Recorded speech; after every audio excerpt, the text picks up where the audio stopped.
thoughts. Okay, so any questions from this morning before I jump into what we're going to talk about? No? We were prospecting. Presentation.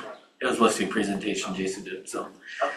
Okay, no questions. He's that good, huh? All right, I guess so. We'll go with that. All right, so here's what we're going to do. So today we're going to talk about working your sphere of influence. And of everything I teach, I always say on this one, if you don't do anything else that we teach, do this. Because this is 100% guaranteed to work if you'll do it. So I'm going to give you 4 protocols. And if you'll do these 4 things, it is 100% guaranteed to work. 100%. It will work.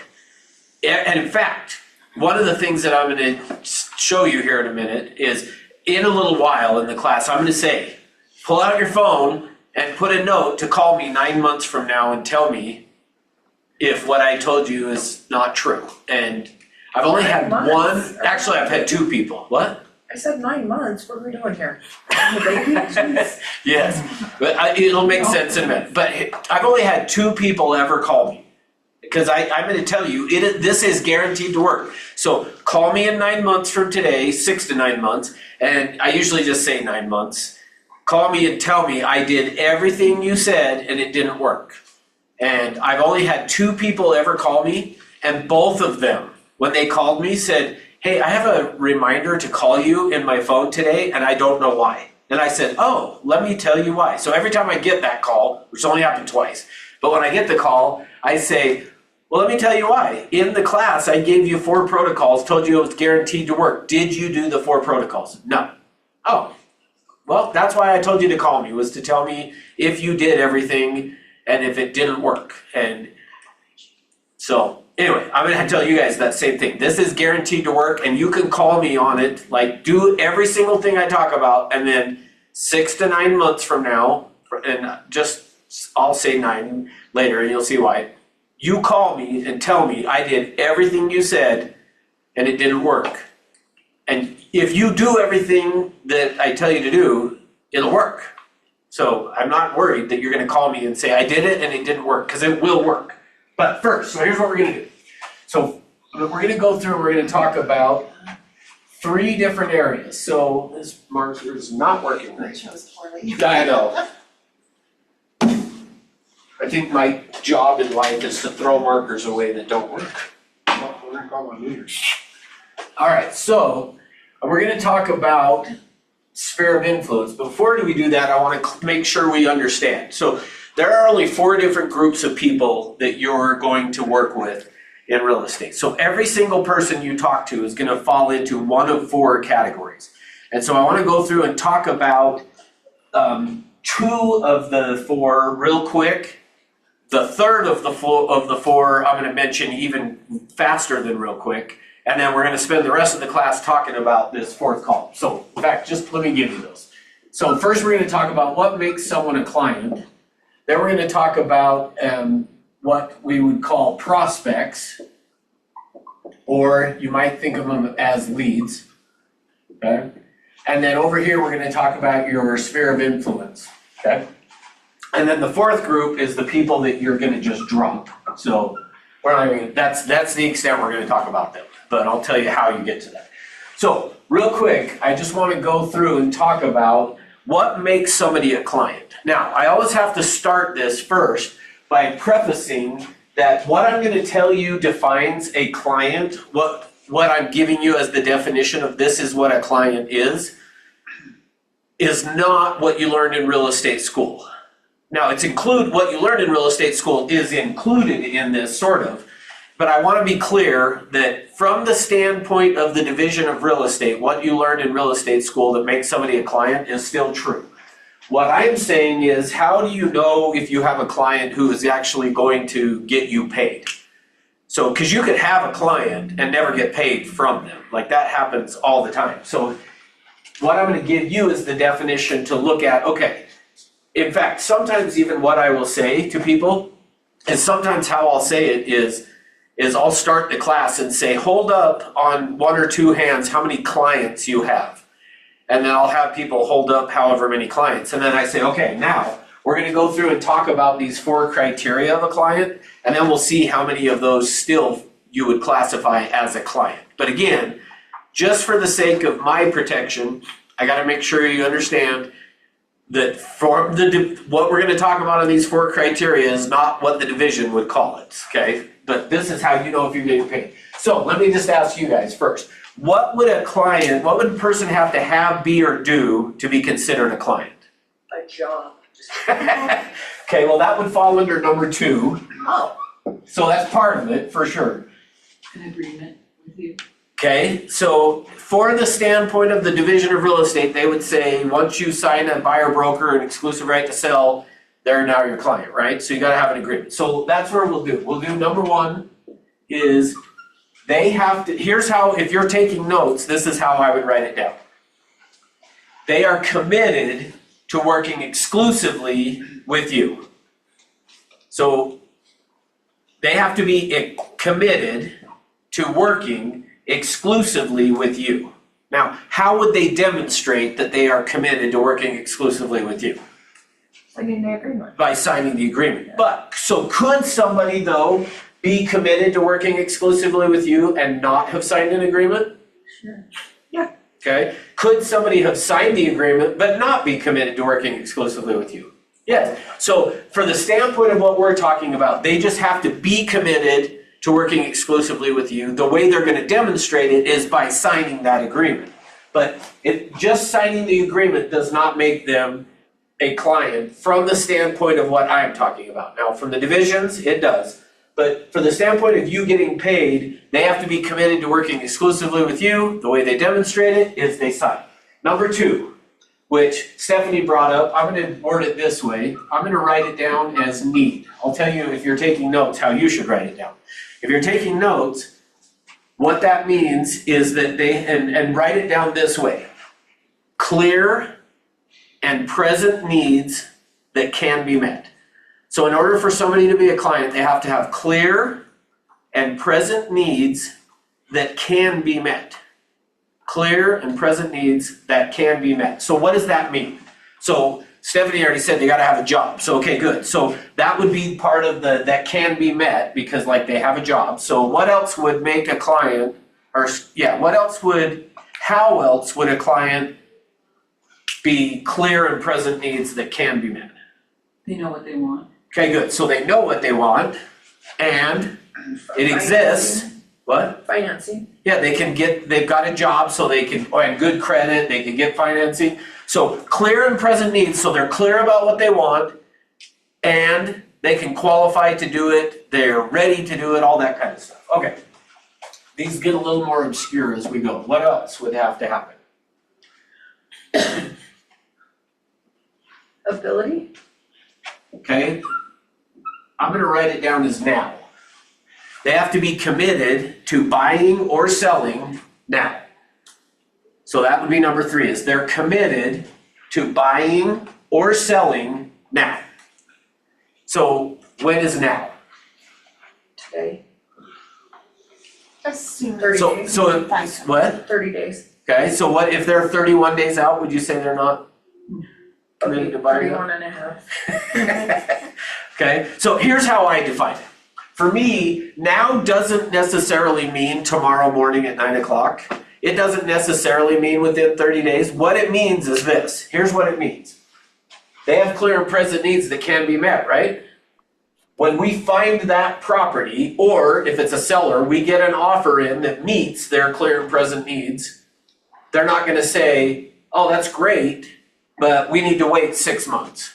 Or we've decided that we don't want that. So in fact, a perfect example of that I would use was yesterday, George doing the call with that guy and him saying he first put it on the market for 1.5 million and then somebody offered him 1.4, so he rejected it and raised his price to 1.7. Like, that's not, to me, if you had clear and present needs that could be met, even if it wasn't gonna be met at 1.4, it clearly was like, whoa, I'm not that serious about getting it sold. So that in my mind, he is not a now seller, because I would guess if he gets an offer at 1.65, he would reject it and raise his price to 2 million. So like, he's not really wanting to sell.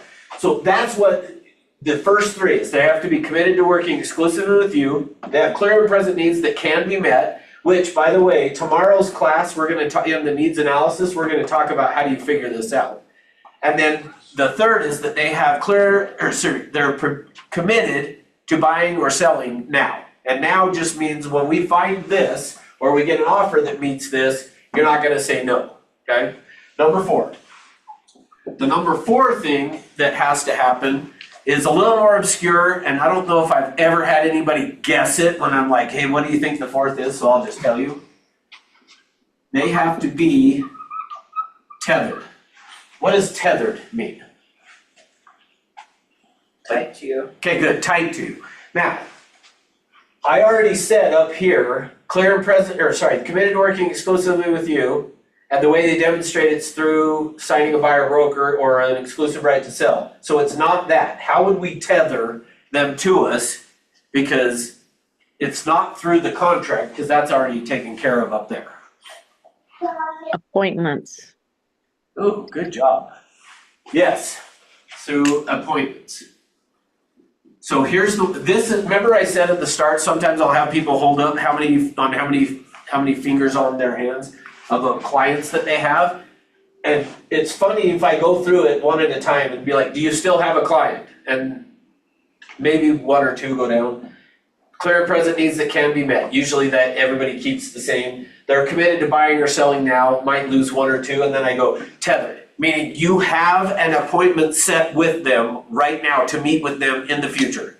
And generally at least half then all of a sudden lose the number of fingers go down.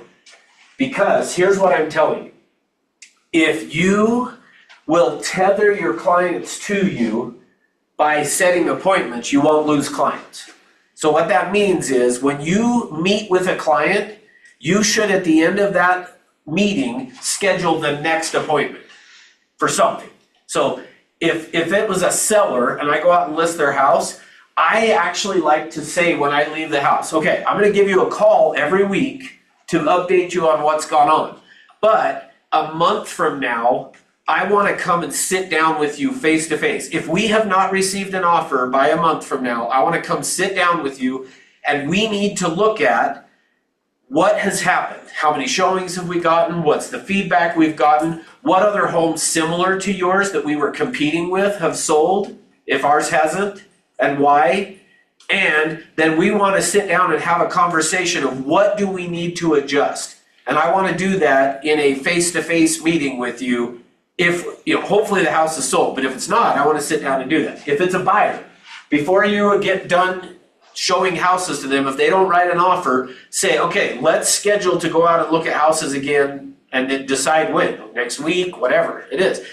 If you will always schedule your next appointment, it is very unlikely that you end up with clients that call me saying, I want out of my contract. Like, very rarely am I gonna have that happen if you keep them tethered to you. And so the way you tether them to you is through appointments. Okay, any questions, thoughts, comments on that? Any of those? All right, so that's what makes somebody a client. So now let's talk about what makes someone a prospect. So I'll ask you guys. What do you think makes somebody a prospect then? Based on, here's what makes somebody a client. What would make somebody a prospect They're- Obviously, they still have to have a job. then? So Maybe not, I don't know. maybe. As a prospect, they might, I don't know, they might not. Somebody who isn't committed to you yet, but is interested in buying. Perfect, good. So think of it this way. That's very good. Think of it this way. A prospect is missing one or more of these. So if they're missing one of these, they're now not a client, they're a prospect. So now let's go back and we'll work backwards on this. So if you have somebody that you would call, and again, from the division of real estate, just to make sure that nobody ever says, well, Russ told me that wasn't a client. No. If you've signed a buyer broker or an exclusive right to sell, they're a client. But if you don't have an appointment with them, from the standpoint of what we're talking about today, you don't have a client, you have a prospect. So how would you fix that to have them be a client? Go set an appointment. Call them, hey, we need to get together and talk about whatever. Okay, how about if somebody is committed to working with you, they have clear and present needs that can be met, maybe we have to leave out the present needs, they have clear needs that can be met, they just are like, yeah, we're just not gonna do it for a while. Well, then I would say that's not a client, that's a prospect, or actually even maybe SOI, but we'll get to that in a second. Okay, how about somebody who's committed to working exclusively with you, but they don't have clear and present needs that can be met? Then again, they're not a client, they might not even be a prospect. And then finally, you have somebody that has clear and present needs that can be met, they're ready to buy or sell now. You may or may not have an appointment, you probably don't, but they're not committed to working exclusively with you, meaning they haven't signed a buyer broker and exclusive right to sell, then I would say you don't have a client, you've got a prospect. So a prospect is missing one or more of these. So if how we're gonna manage our client is through appointments, how would we manage prospects or leads? Follow-ups, Follow-ups? Is that what you said? How often? weekly. At least, good. So at minimum, one time per week that you're gonna talk to them. Minimum. Until what? They become a client. Good, so here's where, this is what, think of it this way, is we've got this huge funnel here that when you're prospecting, the whole point of prospecting is to try to get a client. I mean, would you guys agree with that? Yeah. So the whole point of prospecting is trying to get an appointment that I could set with somebody so that I can go find out if they will be committed to working exclusively with me, that if they have clear and present needs that can be met, and if they're ready to do it now, that's my whole objective. So think of it as your purpose of prospecting is to try to get people to become a client. Now, in the event though, that I'm calling them week after week after week and they're not getting that, or like we said earlier, they meet everything, they're like, we just can't do it until like next summer or fall or whatever. Then I would say, okay, they're not a client, then in that case, we're gonna move them over here to what we're gonna talk about for the rest of the day, which is the SOI, or we end up just dropping. So think of it that way. Prospects are becoming either a client, and we'll talk more about this actually tomorrow as well, but we're gonna talk about prospecting on two parallel tracks. So tomorrow when I talk about two parallel tracks, if I don't bring it up, remember this conversation. When you're prospecting on two parallel tracks, this is what I'm talking about, is we're trying to get our prospects to either become a client, and if they're not ready for whatever reason, then I wanna get them moved over here to the SOI. I wanna put them in this category, and I'm gonna give you 4 protocols here, which is what we're gonna spend the rest of the day talking about, is these 4 protocols and how to do it. And if you can't get that, then we just drop them and move on. Go to the next. Does that make sense? Okay, any questions? All right, so now I started this whole thing by telling you, in fact, let me put the screen down here while I talk about this. So I started this whole conversation by telling you that this is guaranteed to work, and it's a math problem. Did I say it was a math problem yet? I didn't say that yet, did I? Yeah. It's a math problem. The reason I can tell you this is guaranteed to work is because it's a math problem. So just like 2 + 2 is 4, what I'm gonna show you is this process works like a math problem. And if you'll just follow the math, it is guaranteed to work. So, okay. Got that coming up. First what I'm gonna show you here is a video. So I'm gonna show you this video, and for the younger crowd, which try not to look at anybody specific, Andy. The younger crowd, I'm just kidding.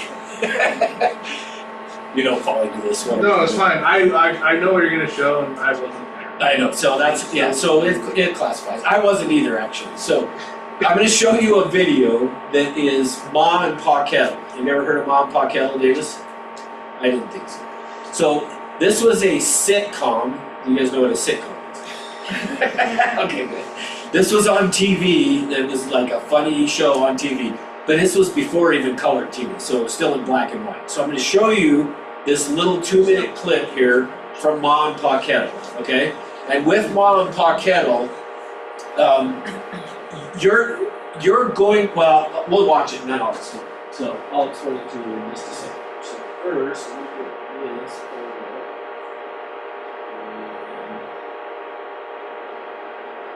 Screen share going here so the Zoom people can see it.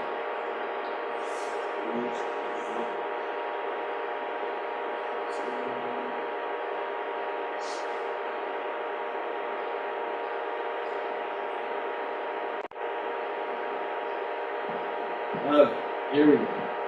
Hopefully that goes. Percentage. I figure 75% to you, Pa and Ma, and 25% divided between the 5 of us. Yida, Crowbar, myself, Tom, and the baby. That makes 5% for each one of us. Billy, you're cheating yourself. If there's 25% divided among the 5 of you, that's 14% apiece. Oh, no, listen, Pa. I wouldn't cheat you. You know I wouldn't. Now, look here. I'll show you. Let me rub this out here. And now, 25 divided by 5 is 5. You see, 5 won't go into 2, will it? No. But 5 goes into 25 5 times, you see? You're wrong, Billy. Now, I'm a pretty good mathematician. Now, 5 into 25... 5 won't go into 2, will it? No. But 5 goes into 5 once. Now, we didn't use the 2 before, so we put it down here. Now, 5 into 20 goes 4 times. There you are. 5 into 25, 14. No, look, Pa. Let me prove it to you now by multiplication. 5 times 5. 5 times 5 is 25. I'm surprised you're learning. Huh? I'm surprised that you're learning. Now I'll show you. 5 times 14 is 25. 5 times 4 is 20. 5 times 1 is 5. 25. That's it. No, look, Ma. Look, you're wrong there because I'll prove it to you. We'll put down 5 14s here. 14. There. Now I'll prove to you by addition that 5 14s is not 25. 4, 8, 12, 16, 20. 21, 22, 23, 24, 25. There you are. Now to brush up, Billy. I don't want to see you boys cheated.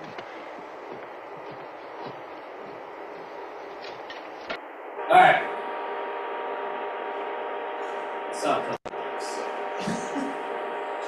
All right, so the reason I bring that up and show you that is because we're going to do some math here in just a few minutes, and you're going to think that I'm doing Ma and Pa Kettle math, but I'm not. Okay?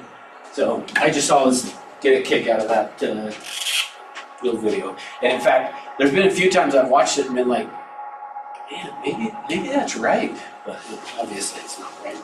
Okay, so here's the thing. So what we're gonna do now is we're gonna go through and I'm gonna give you these 4 protocols. And again, the reason, and you'll notice I keep saying protocols. The reason I'm saying protocols is I want you to approach this like that, meaning this is a required condition. And in order for this to work, and the way that I said, I guarantee you it will work. It is 100% guaranteed to work because it's a math problem.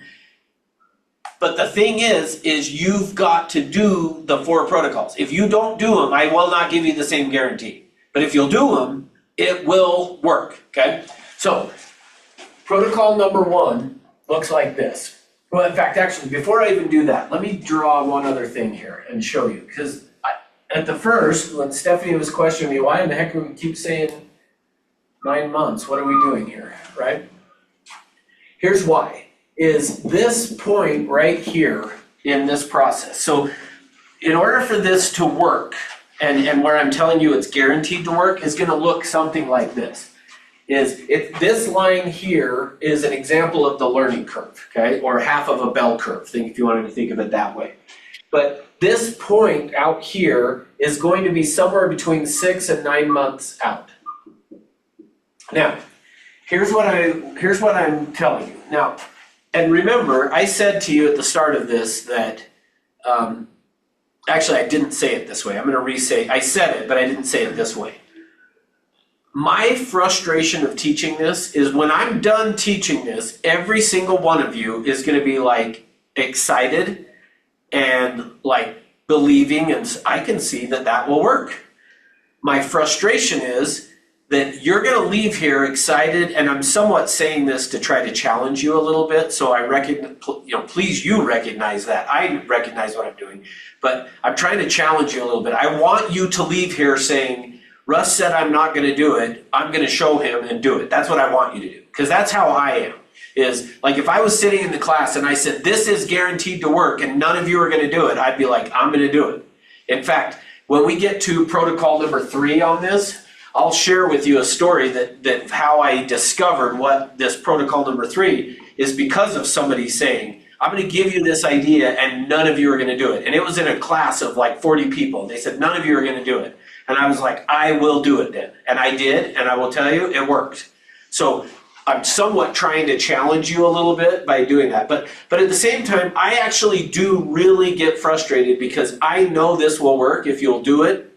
But here, I have figured out why though. I think I've figured out why people don't do it. And here's what it looks like is, you guys are gonna leave here excited about it and believing and saying, yeah, I can see that would work. But what I want you to notice is this spot right here. What's happening prior to this spot? Nothing. It looks like nothing, right? And so keep in mind, if this is about halfway, then that's gonna be somewhere in the 4 to, or maybe 3 to 5 months. So I have questioned myself of like, okay, I have taught, because I've taught this for 20 years, been teaching people this process, and I go, how come so few people do it? And I don't know that I'm 100% correct, but I believe this is why. Is I'm gonna give you the 4 protocols, you're gonna be excited about it, you're gonna leave here and commit to doing it, but how much do you guys know about how bamboo grows? How does bamboo grow? It grows underneath the ground. Okay, and what does that look like? You don't see anything on the top, but the roots are growing underneath the ground Until when? for like 3 years. Yeah, I think it's 4 actually. And then what happens when it breaks through? It shoots up. Yeah, 90 feet in like 3 weeks. Bamboo will grow 90 feet tall in 3 weeks. And people go, wow, it's so fast. But the truth is it took it 5 years to get there. So what was it doing the first 4 years? The first 4 years, it's getting its root structure in place. So Kay, when you said nothing's happening, yeah, on the line, that's what it looks like. But in reality, what's happening is when you start doing these 4 things, something is happening. The problem is it's happening under the surface to where you can't see what's happening. And so what happens, this is my guess, is that what happens is you'll leave here excited, you'll start to do it, but when a month or 2 from now, you're like, I haven't seen any success from it. Then they abandon doing it, and then similar to if you planted a seed and you then just decide, well, hasn't popped through yet, so I'm gonna quit watering it, it's gonna die. That's my guess as to what happens, and I'm somewhat calling this out, hoping that you will go, okay, I get it, I'm gonna stick with it all the way to the end. So this process from this point forward, is where I will tell you, you can make over $250,000 a year. And I'm gonna show you the math on this. To where if you will do what I'm gonna show you consistently, and you'll do it like for the first few months, it's gonna feel like nothing's happening, but then all of a sudden you're gonna get a huge ramp up where like a bunch of stuff is gonna start to happen. From that point on is where you can make over $250,000 a year, and I'm gonna show you the math on it, okay? So with that in mind, protocol number 1 is this, is that it has to be a closed system.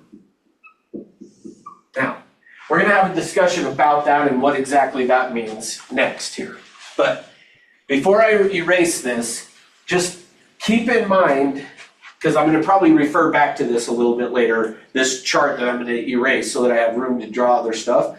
But just keep in mind, And the reason it's 6 to 9 months, by the way, is it depends on where you're at in your career. So for you that are newly licensed, it's probably gonna be closer to 9 months before it really takes off, or the 5 months before you see it. For the ones that have been licensed for a while, if you start doing this, you're probably 6 months from it to start to happen if you will actually follow through and do this exactly the way I'm teaching you to do it. Make sense? Okay.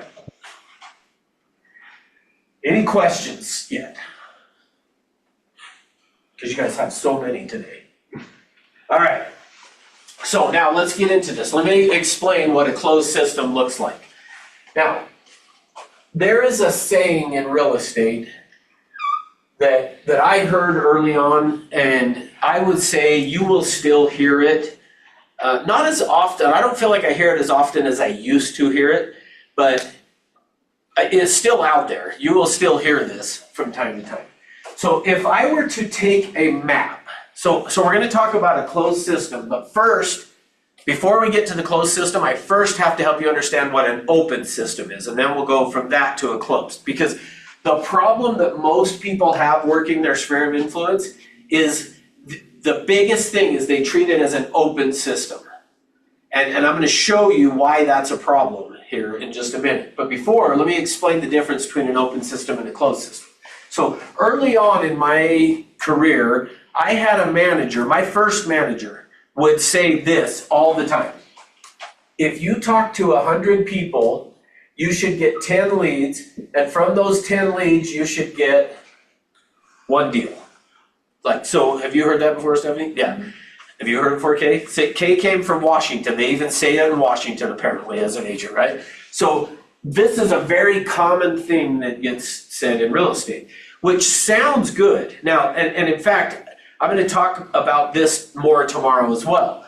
But early on, my manager told me that you will do as many transactions in a year as people you talk to. So you're going to hear that in real estate too. So I told my manager I wanted to make $100,000. So he said, okay, at that time, when I started, our average commission check was $2,000. So he said to me, if your average commission check's $2,000 and you want to make $100,000, how many deals do you have to do? This is about as hard as math is going to get today, by the way. How many deals do I got to do? 50. Yeah, 50. Why do you say it like a I question? know, you said it, I'm not so sure. No, because he makes a lot of his questions trick questions. I know, that is You're true. never sure. Well, Yeah, I was counting the zeros. And No. Carry one. Yeah, just, you don't have to worry about me getting too crazy on math, like, and for, I know some of you guys didn't grow up here, but I went to high school at Cypress High School. What did you say? In West That's Valley. right, no, Magna. I was Even thinking worse, Magna. Magna. I went to school at Cypress High School, and just in case you guys didn't know, if you ever see my car in the handicap spot out there, it's because if I put my diploma on the dashboard of my car, it allows you to park in handicap because of where I graduated. No? Thanks, Andy. That's where Britain there. Yeah. No, I know exactly what you were gonna say. I know exactly what you were gonna say. We had an agent that does that from time to time. So, okay, so here's the thing. So my manager told me however many people you talk to is how many transactions you will do. So based on that, he said, for every 100 people you talk to, you should get 10 leads. From those 10 leads, you should get one transaction. Well, now let's do the math on that. So I was doing 50 a day, and let's just say that I was doing that, and I was 5 days a week.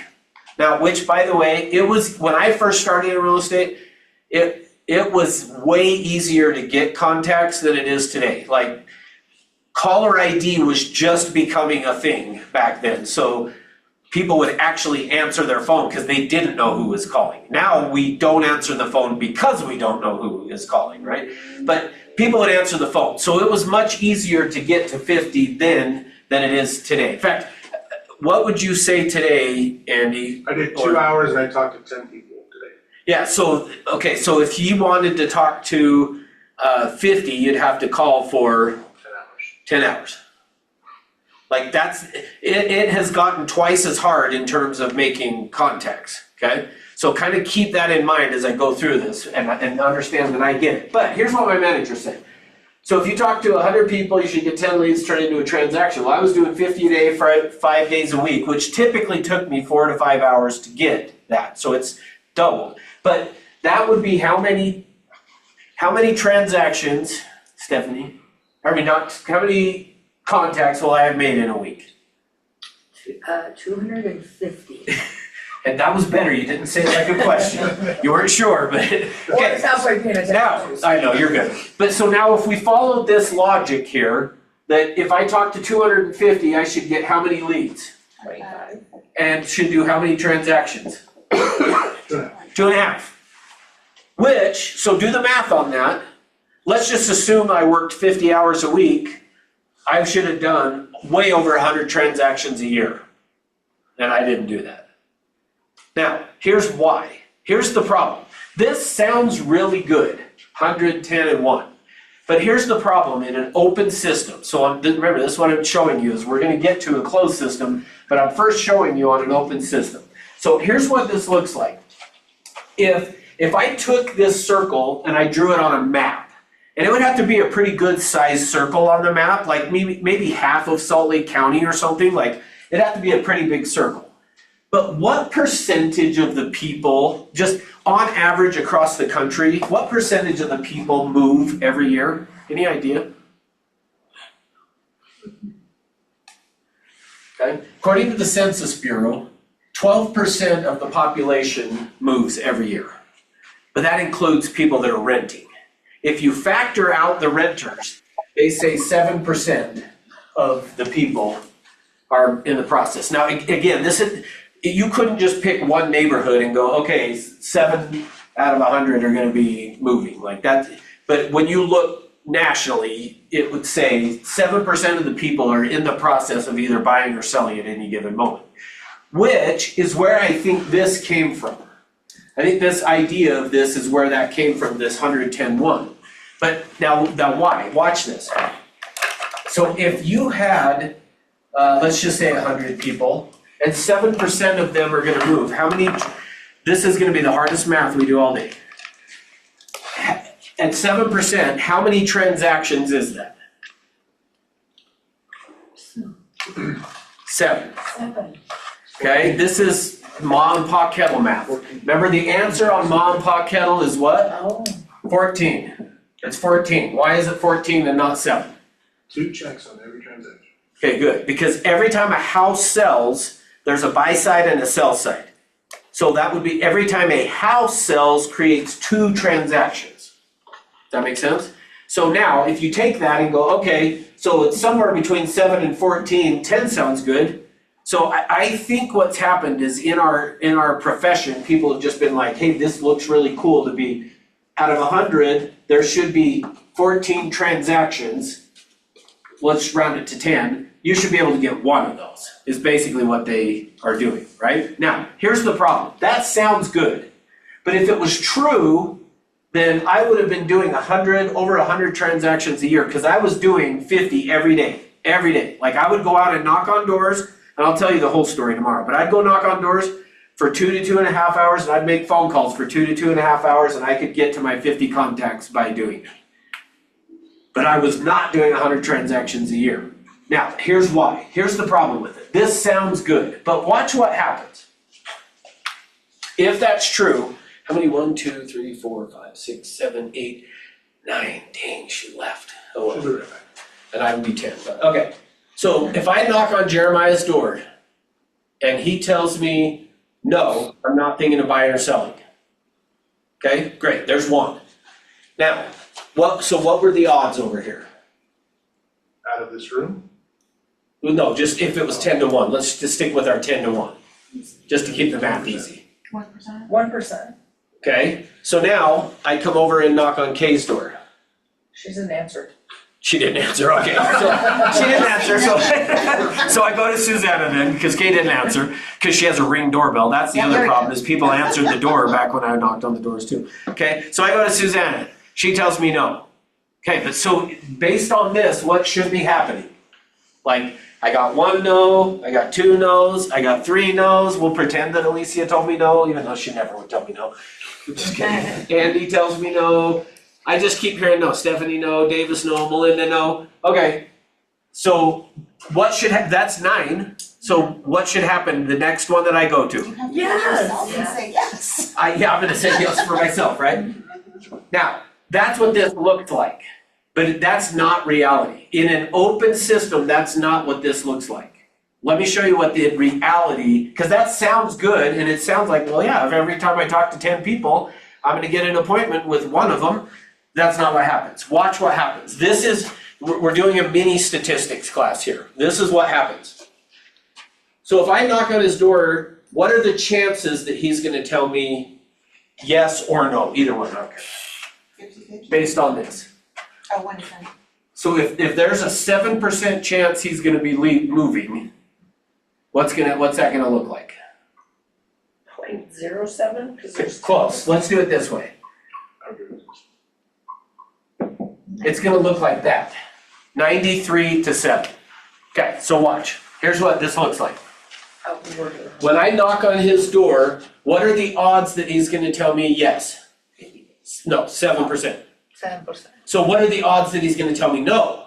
93. Okay, so that's what I wanna make sure you guys see. So now I leave his and I go to Kay's and she answers the door.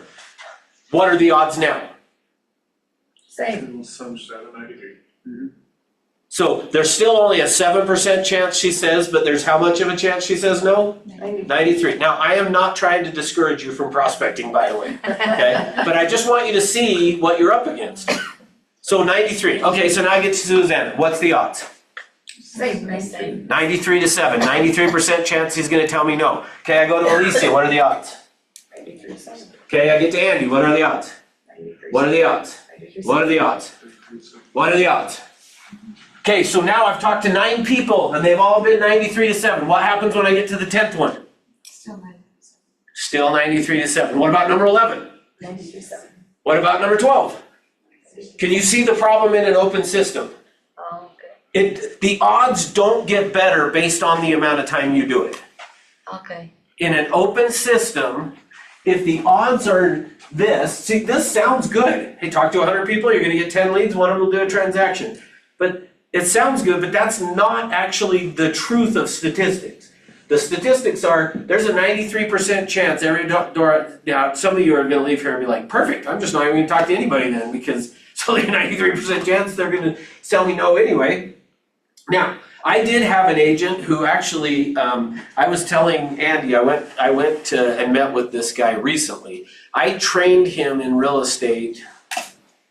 Trying to remember now, he told me, I think it was 16 years ago. I think 16 years ago is when he started real estate.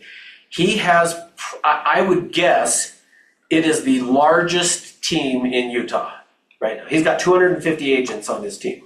I went and met with him, and now what was my point? Oh, I remember now, okay, lost it for a minute. I'm like, why am I telling you this?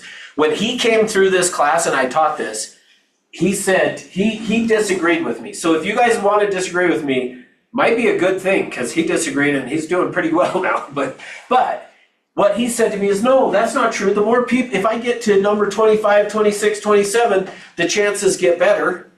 And I'm like, well, not really. But now, just in case any of you are math crazy, then I will tell you there is something in math called regression towards the mean. The only reason I know what this is because of him challenging me. And I was like, I better go research that to figure it out. So there's something in math called regression towards the mean, where basically what it says is this. Okay, how many sides to this dice?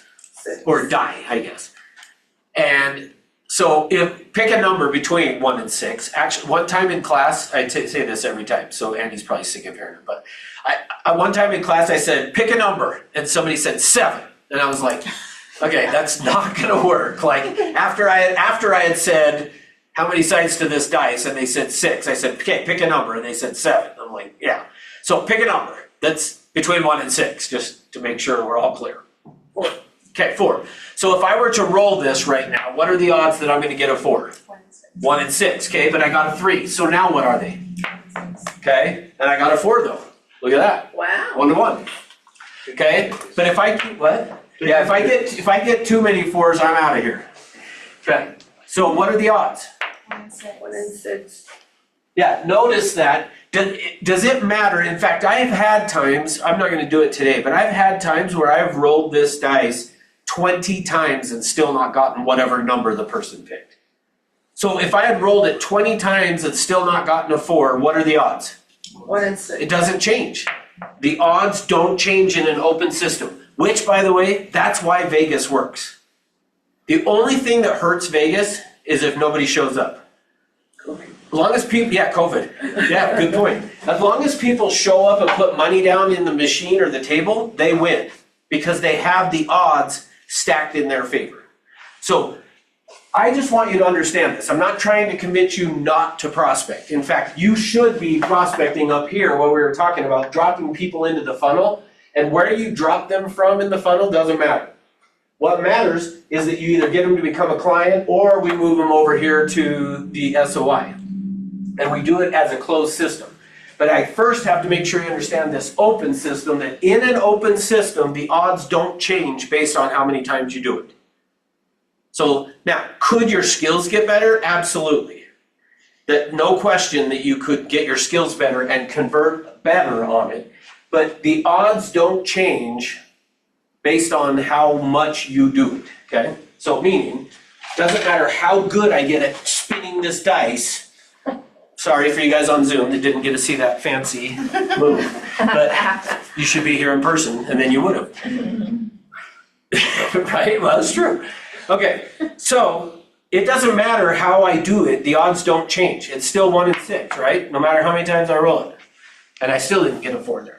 Now, what if though I could change the rules? Now, don't go try this in Vegas or else you'll end up somewhere out in the West Desert with the Colombian necktie, but I don't know.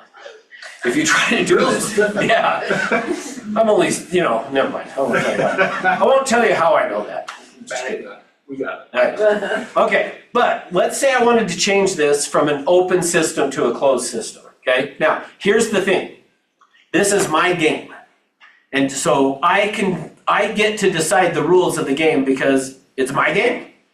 So the rules are, I now have these stickers. So now we're gonna see what happens is, I'm gonna show you the difference of an open system and a closed. In a closed system, the way we're gonna do this is, I'm gonna roll this, and every time I roll it and I don't get a 4, I'm gonna put one of these stickers on it. Then if I roll it and that number comes up again with a sticker on it, the rule is I get a free throw. So it doesn't count as a roll. I get another free roll. We good? Sure. Okay. Let's see what happens, okay? So I roll it, I get a 3. So now, somebody keep track of how many times I roll it. I mean, I'll try to do my best, but help somebody back me up. How many times have I rolled it? 1. Okay, good. We're on the same page. So I rolled it 1 time. I put now a sticker on it. So now let's see what happens. Okay, 2. So now, how many times have I rolled it? Twice. Okay, good. Let's keep going and see what happens here. Okay, got a 6. So now, put a sticker on it. Got a 4. Okay, so how many times did I roll it? 4. Okay, 4 times to get a 4. Now let's keep going and see what happens. 5. So I'm gonna put a sticker on it.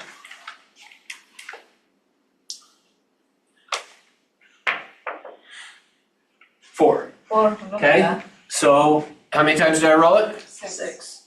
No. We had to start over. Oh. 2 times. So the first time it took 4, this time it took 2. Right? Yeah. Like, let's keep going and see what happens. Sticker, so free throw doesn't count. So how many times have I rolled it? 1. No, 0. 0. Oh, because Doesn't count. Yeah, it didn't count. That's an open system. Sticker doesn't count. Is it open system or closed system? Or sorry, closed, thank you. This closed system. So how many times have I rolled it? 0. Nope, 1s now. No 1. Now, I've got now a sticker on every side except for the 4. So what's gonna happen? Always hit. it's always 0 until you hit the 4. Yeah, well, we've rolled it once so far, right? So this is where I Glad I didn't do leg day today, not that I ever go to the gym, but. But this would be a bad day, I can tell right now. So, which I should be having you keep track of how many rolls it's taking, but notice. Free throw, free throw, free throw. And 4, so how many times did I have to roll it? 6. Twice. No, twice. Okay, what's gonna happen now though? What's gonna happen now? Every time is 100%. It's 1-to-1. Would you like to do real estate that way? Yeah. Not where you've got the odds 93-7 against you, but to where you're getting it to where pretty much every time I roll it, I win. Anybody want to do that? 1-to-1, sure. You guys aren't acting very excited, that's all right. I didn't Some say of us are funny. confused. What? Some of us are confused. What are you confused on? Understand. I'm confused. What are you confused on? Nothing. I don't know, I stopped at a green light the other day, so. It's been a long week. It's better than not stopping at a red light though. Yeah. So only slightly. Okay, that's a closed system. In a closed system, here's what I want you to know about it. In an open system, the odds don't change based on how many times you do it. Like meaning if you knocked on somebody whose door who's not moving, does it matter how many times you knock on their door? Maybe, because if you do it 1,000,000 times, they might move just so you quit knocking on their door, but no, obviously not. So the odds don't get better based on how many times you do it. But in a closed system, the odds get better the more you do it. That's the difference. Most people approach their SOI as an open system. So it's a closed system. So what would make our SOI a closed system is this, is it has to be fixed in size. Now, there is a real estate trainer, and I won't tell you who it is, but some people will know, that says you should get a 10 to 15% return on working your sphere of influence. And that sounds great until I have been to this trainer's seminars and sat there and they, I won't say he or she even though it's a he, they won't bring, or they bring people, he brings people up on stage and he'll ask them, how many people in your SOI? And this one particular time that I was there, the number that people kept bringing up, 3,000, 4,000, 3,000, 4,000. And this same guy is saying, you're gonna get a 10 to 15% return on your sphere of influence. Well, if you're gonna get even, let's just say 10, you're gonna get 10% return on 3,000 people. How many transactions should that be? 300. Yet they weren't doing 300 transactions. So I was always like, how are you saying you get a 10 to 15% when they've got 3 to 4,000 and they're not doing 3, like, I don't want to take away, they were making $1 million, so like whatever. But they were not getting a 10 or 15% return off of their sphere of influence. Agents are not getting that type of a return off that size of a database. It's just not happening. So what I'm telling you though is, and the key piece of this is it has to be a closed system, and what makes it a closed system is it has to be fixed in size. So what size should that be? At the end of the day, I want to really emphasize all that matters is that it's fixed in size. But I am going to give you a number that I would say for most of you, pretty much, well, probably all of you, it should be 200 people. You need a database of 200 people. Does that include spouses? So good question, and I would say it depends. I'm going to give the attorney answer. Well, that depends. So I would say it does as long as you're going to do protocol 2 and 3 and 4, I guess. 2, 3, and 4 with both of them. If you're only doing it with one of them, then I would say they only count as one. If you're talking to both separately, then yes, you could count them twice. I don't know if I would. Well, I mean, it's what's fine. the advantage of doing it where it's, I mean, obviously they know different people, but. Yeah, they're gonna know different people, so potentially, but I still kind of feel like Probably just not. the short answer is if you're doing the protocols 2, 3, and 4 with both of them, then yes, count. Yeah. If you're not though, then don't count. Good. Okay, so 200 is the number. Now, I want to be really, really clear on this. Remember the chart I had over here before? that had the line, I probably should just draw like a smaller version of it here. This. So this whole thing of this 200, needs to be your number until you get to this point. Once you get to that point, you could change this number to whatever you want it to do. And what I mean by that is, I still don't think you can effectively do it as a single agent. You could not effectively do more than 300. I don't believe that. Now, you could, but you're the anomaly if you do. So 200 to 300 is 300 is probably the max. On the low end, the lowest I've seen anybody do it and have it work. And please, when I throw this number out, please do not attach to, oh, well, then that's what I'm gonna do because Russ said that number. I'm telling you the number is 200. So stick with that. But once it's working, if you wanted to dial it back, the least number I've seen anybody do it and have it work is 75. So at the end of the day, the key thing though is it's fixed in size. This number doesn't matter other than, well, in fact, let me say it that way. The reason this number matters is as long as you can do protocols 2, 3, and 4, do whatever number you want it to be. Other than, again, if you have less than 75, I've never seen anybody have it work with less than 75. So I guess I would say that's probably the bare minimum, but don't default to that. Default to 200, and then I'll show you when we get to protocol number 3, how you decide later if you want to change it to more or less, okay? And I'll show you how that works. But to begin with, your number is 200 people, okay? So fixed in size is what makes it a closed system, and the number I'm telling you guys is do 200, okay? Now, protocol number 2 then. Well, first, any questions on that before I go? I'm gonna start leaving stuff out then, just so then I can see if you're even paying attention. Which, did it warm up a little, Hope, or no? Did it? Okay. Okay, so protocol number 2. Number 2 is for all 200 of these people, well, in fact, actually, I'm trying to think if I wanna do this right now or wait a second. No, I'm gonna do it now.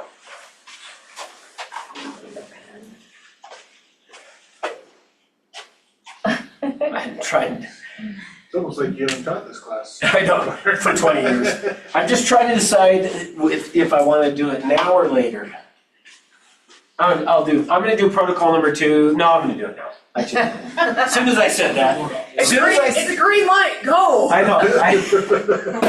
As soon as I said that, I had the flash of why I need to do it now. Okay, so let me show you why this works as a closed system. So let me do it this way. So now, after I beat this up of 200, I'm gonna do an exercise here to show you how this works. Now, keep in mind, I'm gonna use the number right now of 100, but don't you interpret it as, oh, Russ said I could only do 100. I'm still telling you ought to do 200. The only reason I'm gonna do 100 right now is just to keep the math easy, okay? In fact, that ought to be something, maybe else. I've never done it, teaching it with 200. I might start doing that just so that people don't have any belief. Anyway, so okay, let's say that I've got 100 people. Because remember, fixed in size is really what it's about. But the reason I keep telling you got to do 200 is I want you to get this. You could do it with 100. It's just when I say 6 to 9 months, it might turn into 12 to 18 if you did it with 100. That's the issue. The reason I keep pounding on 200 is it'll get you to this point quicker, okay? So let's say that I have 100 people. Now, you're gonna classify every one of the people in there as green, okay? So your assumption is that you have 100 green people. But that's not gonna be the case. In fact, we've got enough people in here. I'm gonna do this other exercise that I haven't done for a while. We're gonna do it because we got enough people today. Woo! I know, see, you get bonus. I told these guys yesterday, if you ask questions, you'll get better training, and look how many questions I'm getting, so that's awesome. So I give you crappier training, so it's all on you. Okay, so we're gonna assume that you've got 100 people, okay, in your database. And for the sake of just our discussion, we're gonna define these 100 people as either red or green. And the way we're gonna define them as a green is somebody who is either going to refer business to you or do business with you. And a red is gonna be somebody who doesn't do business with you or refer business to you, okay? Now, we're gonna assume, just for the sake of keeping the math easy, that out of these 100, I have 50, oh, this is a crappy marker, dang it. 50 green, 50 red. So for you guys on Zoom, sorry you can't see the numbers very well. Should have been here. I'm just kidding. I'm gonna keep throwing that in there. Should have been here. Oh well. It says 50 in green. Okay, now, does anybody have any questions on that? Hey, Ross, at least we are here listening to you through Zoom, but we're here. That's true. Good point, Liz. Did you sleep well last night, Russ? Did I? Yeah, you're kind of feisty today. No, you know why? It's because look how many people are in the room. I love it. You should see me if we had twice as many people. Okay. 50, any questions? Besides if I slept well. I slept great, actually, yeah. I can tell. Yeah. Why would you keep the 50? Thank you. Which 50? The red. Okay, thank you. That was the question I was hoping you guys would ask. Let me show you why. So we're now gonna do this demonstration. And I didn't bring, does anybody have this? Oh, I got plenty of them right here. Perfect. Okay. Here's why. I'm gonna answer the question of why. Watch this. The reason you're gonna have 50 red, we don't wanna keep the red. Because you're right. Why would I keep red? Here's the problem. It is hard to get people to tell the truth. And our whole objective is I want to get the truth, but the problem is it's hard to get the truth. So watch this. Well, so I'm going to go prospect. So knock knock. Hi. Knock knock. Hey, my name's Russ. I'm with Century 21 Everest. We listed your neighbor's home down the street, and I just wondered who you know that wants to move in the area. Nobody. Okay. Well, if you had a real estate need, would you give me a call? Sure. Okay, here's my card. Just give me a call if you ever need anything. Hi, my name's Russ. I'm with Century 21 Everest. And just wondered if you'd do me a favor. Would you hold on to my business card? And if you hear of anybody thinking of buying or selling real estate anywhere, give me a call. Sure. So fun. Knock, knock. Hi, my name's Russ. I'm with Century 21 Everest. And I just was wondering if you'd hold on to my business card. If you hear of anybody thinking of buying or selling real estate anywhere, would you give me a call?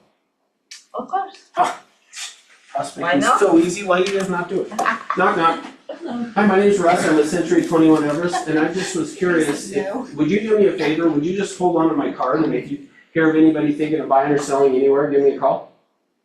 My sister's a realtor. Oh, she is, okay. Well, so if you heard of somebody though thinking of buying or selling, would you refer them to me? No, I prefer them to my You would, sister. okay. Hey, I'll take the card. my name's Russ, I'm with Century 21 Everest, like, would you do me a favor? Sure. Would you just hold on to my card, and if you hear of anybody thinking of buying or selling anywhere, have them give me a call? Sure. Fish in a barrel. Hi, my name's Russ. Would you do me a favor and hold on to my card, and if you hear of anybody thinking of buying or selling anywhere, have them call me? No, Why not? because I don't want to. Oh, okay, but why would you not want to? Because I don't know you. Okay, if you got to know me and you liked me, would you? Yeah. Okay, perfect. Hold on to my card, I'll be back. I'll be back. Hey, I'm Russ with Century 21 Everest. Would you do me a favor? Will you hold on to my card, and if you hear of anybody thinking of buying or selling anywhere, have them give me a call? Yeah, I'll give you a call. Right in the traffic. Fish in a barrel. Hi, my name's Russ. I'm with Century 21 Everest. Would you do me a favor? Yes. If you hear of somebody thinking of buying or selling, would you have them give me a call? Probably not, Why not? because I'm a realtor too. Oh, you are? Sorry. Oh, that's awesome. I'll Hey, take it good from luck to me. you. Hi, my name's Russ. I'm the Century 21 Everest. Would you do me a favor? Would you just hold on to my card, and if you hear of anybody thinking of buying or selling, have them call me? I've been Prospecting is so easy. Why do you guys not do it? Okay, so for real, if you heard of somebody thinking of buying or selling, would you have them give me a call? Sure. You what? Good. So for real, if you hear of somebody thinking of buying or selling, you're gonna have them call me? No. Oh, so why did you lie to me the first time? Because it was easy to make you go, what? Oh, okay, remember that. For real, if you hear of somebody thinking of buying or selling, are you gonna have them call me? Maybe if for I real. didn't have an agent, yeah. If you didn't have an agent, okay. Yeah. For real, if you hear of somebody thinking of buying or selling, you gonna have them call me for me to help them get paid? Yeah. You will? Yeah. Okay, for real. If you hear somebody thinking of buying or selling, you gonna have them call me. Why? Because I'm a real estate agent. So why did you lie to me? I told you no. No, yeah, but then I said, but if you got to know me, would you? And you said yes. Oh. So why'd you lie to me? I guess I'm a liar. Okay, why? I thought we were You thought we were role role-playing. playing, okay, good. For real. If you hear somebody thinking of buying or selling, you have them call me? You avoid the confrontation and then you just throw it away. Okay, but for real, are you good, if you hear, so why? Because it's easier to just tell you yes and then you go away. Okay, I'll be back. For real. If you hear somebody thinking of buying or selling, you can have them call me. You are, okay. For real. If you hear somebody thinking of buying or selling, you can have them call me. For real. For real. No. Okay. For real. For real. Yeah. Okay. For real. For real. Of course not. Why? Because I'm a real liar. So why did you lie to me? Because I've done this before. You were playing along Yeah, for that was- to help me out, okay. I was a little worried, cause I was like, I know you know this. Yes. For real. For real. No, Why? because I'm a real liar. Okay, so why did you lie to me? For For real. No, for real. because it was a role play. What? You used to say for realsy for some No, I didn't. No, I didn't. Maybe that's the next go around. No, for real. Or for Andy, for realsy. I don't know, maybe it's a agreeableness. Okay, Being agreeable. okay. But Ross, if, Hang on, I'll If get I back to you. were- yeah. For real. You get, why? So why did you lie to me? Okay. For real, Jeremiah. For real. They didn't say it. If you hear somebody, you're gonna have them call me. Well, I'm real estate. Oh, so why did you lie to me? I thought it was easier. Oh. Okay, for real. I was just doing a role play, but You thought we were role playing. yeah, exactly, but You know what I'll do Yeah. next time? Next time I'm gonna say for real. Then that way you guys will know I'm not role playing, so Yeah, for yeah, real. for real, no, Oh, why? because I'm an agent. Oh, and you thought we were role playing. Did I get Yeah, did anybody else still lying to me? Or did I get everyone? Okay. Yeah. Notice how hard it was to get the truth. Yeah, it was. Notice that. And what were the reasons that you guys lied to me? For real, why did you lie to me? It's polite, it makes you go away. Polite, makes you go away, you didn't want to hurt my feelings, you want to be agreeable, you thought we were role playing. Guess what people are gonna think when you then go try to add them to your database? They're gonna tell you yes when they have no plans of doing it because they don't want to hurt your feelings. So to answer your question, which, by the way, I would not have done that if she didn't ask the question. Although I did set you up to ask the question, but if you guys wouldn't have asked the question, I wouldn't have done it. And wasn't that fun? It's not as fun as Oh, wait, Jeopardy. wait, she told me the truth, You're huh? now solid. Oh, no, she still did lie. Actually, you still did lie. Oh, I said my sister. Yeah, unless your sister's an agent. Oh, okay, so she still lied to me too. See, they lie. So the answer to your question, the reason you're gonna have red in there is because it's hard to get people to tell you the truth. They will play along with you because they don't wanna hurt your feelings. They'll tell you they're gonna refer people to you even though they have zero plans. Like Davis said, as soon as you hang up or walk off the doorstep, they're throwing your card in the trash, like. Yeah. That's why. So to answer your question, that's the reason. The problem is we don't have a crystal ball to be able to see into the future to see what the problem that they are lying to us. And notice how hard it was. You guys actually did good. I have had times where I've done this, where I've done that, and I will keep going till I get everyone to tell me. And I've had people that are like, no, I promise I will. I swear, I will. And I'm like, no, you're not. You're never, and don't. If you are going to, don't. So, okay, so now let me show you why this closed system works. So let's say I have 50 that are red and 50 that are green. I go out prospecting. I get 10 leads. Of those 10 leads, how many do you think of the leads that you get are gonna end up being green versus red? The ones that say they will, but then actually really won't. Just, let's pretend you had a crystal ball. Give me a number. Huh? 50, 55, and 5. But I think that's probably, yeah, I think 1 or 2 is probably more realistic out of, remember the 110-1 or thing that's not real, but yeah, so I would say 1 or, let's do 2, is that okay? Yeah. Okay, so I add 2 that are green. Now the problem is I don't know which 2 are green. All right, we're gonna pretend a different color is green, because I feel bad for Zoom. Because Lou's got mad at me. Hey, I wasn't mad. I'm just telling you the truth. No, you were mad. It's You were okay. mad. You're mad at him. You can be mad, He it's okay. deserves it. I'm just kidding. Oh my gosh. I have some pretty good markers in my office. Do you? I have actually, the funny thing is, I keep a green one in, and a red one in my office desk, and I forgot this when I came up here to bring it. Let me look at that. Now I'll find a color that works here, so. The pink's just too light. Get what? Blue? Blue, alright, I'll try blue. We're gonna pretend blue is green, so I'm gonna keep saying green, but Oh, there. Oh, there we go. there we go, okay. So that means I added 8 that are red, which means I now have 58 red, 52 green, which brings my number to what? 110. 110. What's protocol number 1? 200, fixed. Fixed in size is the main thing, but yeah, so for the sake of this, we'll say 100.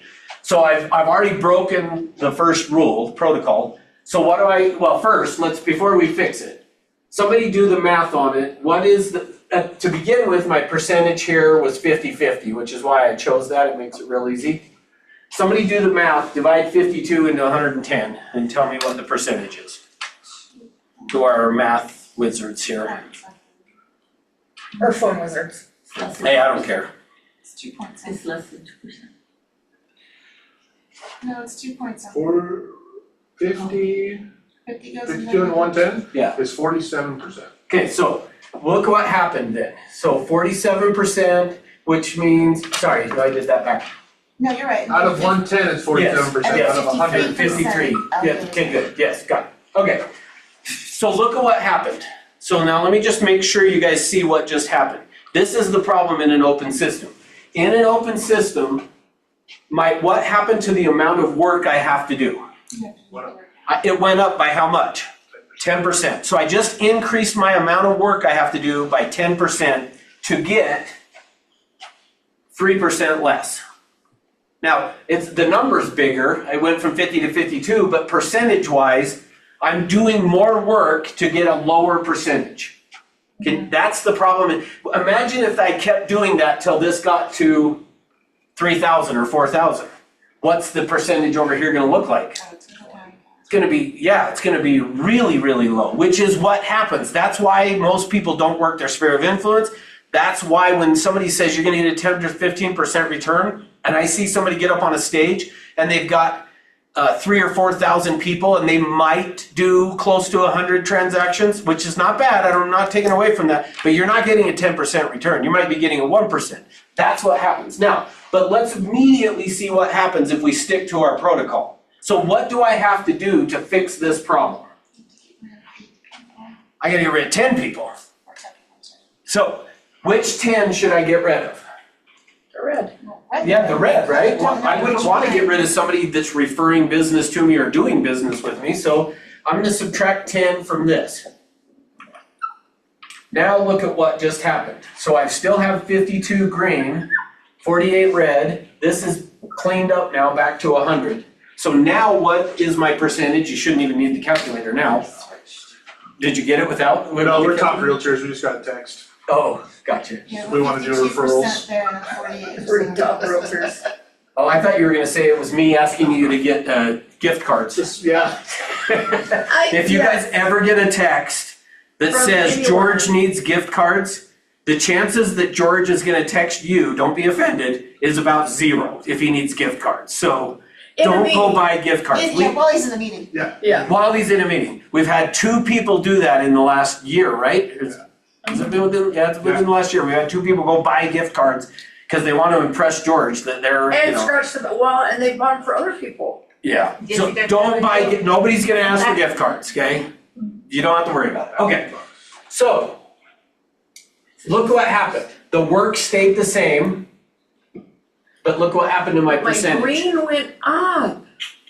So now, let's say we go out and do it again, only this time, let's reverse it a little bit and let's do a higher number here that end up being green than red. So let's, just to save time, because Andy's gotta go and, everything I appreciate you working. revolves around you, so. That's right. Glad you find us. Okay, so let's say that 8 end up being green and 2 end up being red. Okay, so watch what happens. So we add 8. Now this marker's dying. Maybe it's the board that's Go the- to die. Maybe it's the- Because you're supposed to put them face down, like when you put them in the container. And then Oh, the are you? ink goes down because you're Really? writing So the ink sideways. will stay at the tip. Is that true? Yeah, Oh, because you're All right. writing sideways. I will do that then. We'll see what happens. I've only been doing Now this we for have 20 another years. I did You not know that. 110 again. Thank you. Okay. So now what do we gotta do to fix it? Get rid of the 8. Get rid of, no, not 8, 10. 10, sorry. I can't see it. You're good. So I still have 60. Over here's 100. Look at what happened to my percentage now. What's gonna happen if I just keep prospecting, getting people and putting them in and getting rid of the red? What's gonna happen? More and more. Yeah, Closer this- to 100. It's gonna get closer and closer to 100. That'd be nice. Now, I will tell you, I don't believe you're ever gonna get to 100. Because people die, people move out of state. Like my best person that I had in my database for this, her husband got a job transfer and they left. So no longer are they referring to me. This So kid's gonna become a realtor or they are gonna become a realtor because they see how many people they're referring to and they go, I would make that money if I just went and got my license, and so they're gonna go get their license. So unlikely you're gonna hit 100%, but your goal is to get to that. Here's what I will tell you. This little chart I had up here where I said this point is when you hit 60%. When you get to 60% green is when you're gonna see a huge increase in your business. Now, what happens, let's say, I'm not gonna go through the whole exercise, but let's just say I totally screwed up, okay? I totally messed up and I added 10 that are all red. So now I got 50 red, 60 green, I gotta get rid of 10, so I subtract out 10 different red. No harm, no foul. Like, the only way you would mess this up is if you get rid of green. But you don't have to worry about that. Like, and we'll get to that in a little bit. But notice, I can't really mess it up unless I get rid of green. It doesn't matter who I get rid of on the red side, it just matters that you get rid of them. And I'll show you how you know that. But that's the power of a closed system. That's why this works, is because you're just gonna constantly stay at the same number. So what happens, just to make sure you guys are clear, if somebody called me and said, hey, take me out, I don't wanna, or I'm moving out of state. So that lady that I told you, she was my best referring person, she moved to Idaho. Well, now I have 199, but what's protocol number 1? Yeah, so I can't do that, so what do I have to do to fix it? Find somewhere else. Yeah, go find somebody and put them in, that's it. Like that's how difficult this is. Now, what happens though if I find a really good one and I add them, now I'm at 201. Get rid of, find another one. Yeah, just get rid of somebody that was worse than them. See, that's all that matters. All that matters is that the people you add to are either better than one of these, or don't add them, really, or equal. Even if they're equal, it won't matter. Doesn't hurt. That's why doing this as a closed system works so well, is you've got to approach that as this closed system. Okay, we good with that? Have I beat up protocol number 1 enough? Yes. Okay, you're clear on it? Can you see why it works? Okay. All right, so now protocol number 2. Protocol number 2, let me put the lid back on so they don't dry out. Turn them upside down. I will get every marker in here upside down. So I actually Russ, think I do in the too. event you had more than 200, let's say your database was significantly bigger than that, what do you do with the ones, okay, you have 201, you have 210, what do you do with the ones that you get rid of? What is your recommendation? Do you drip campaign them? Do you just completely delete them, and then never talk to them again? My personal recommendation is get rid of them. You just get rid of them. Now, that doesn't mean you delete them out of your phone, but like they might still be a contact in your phone. And you might, like let's say hypothetically, I was starting today and I go to this, I'm gonna pull it up and if I get to my contacts and scroll to the bottom here. Like I have 2,049 contacts, but they're labeled. Yeah, I've got 2,664 in my phone. Most of mine are agents though. But, well, most of mine are agents, but so let's say that you had 400 or 500 in your phone. You just pick 200 of them to start with, and then as you go through this process, it would be okay to take some of those other ones to be like, hey, I just had somebody tell me no out of the 200 I picked. I'm gonna grab one from over here and put it in from out of my phone. That would be okay. But once they're in there and they turn red, then for sure, just get rid of them.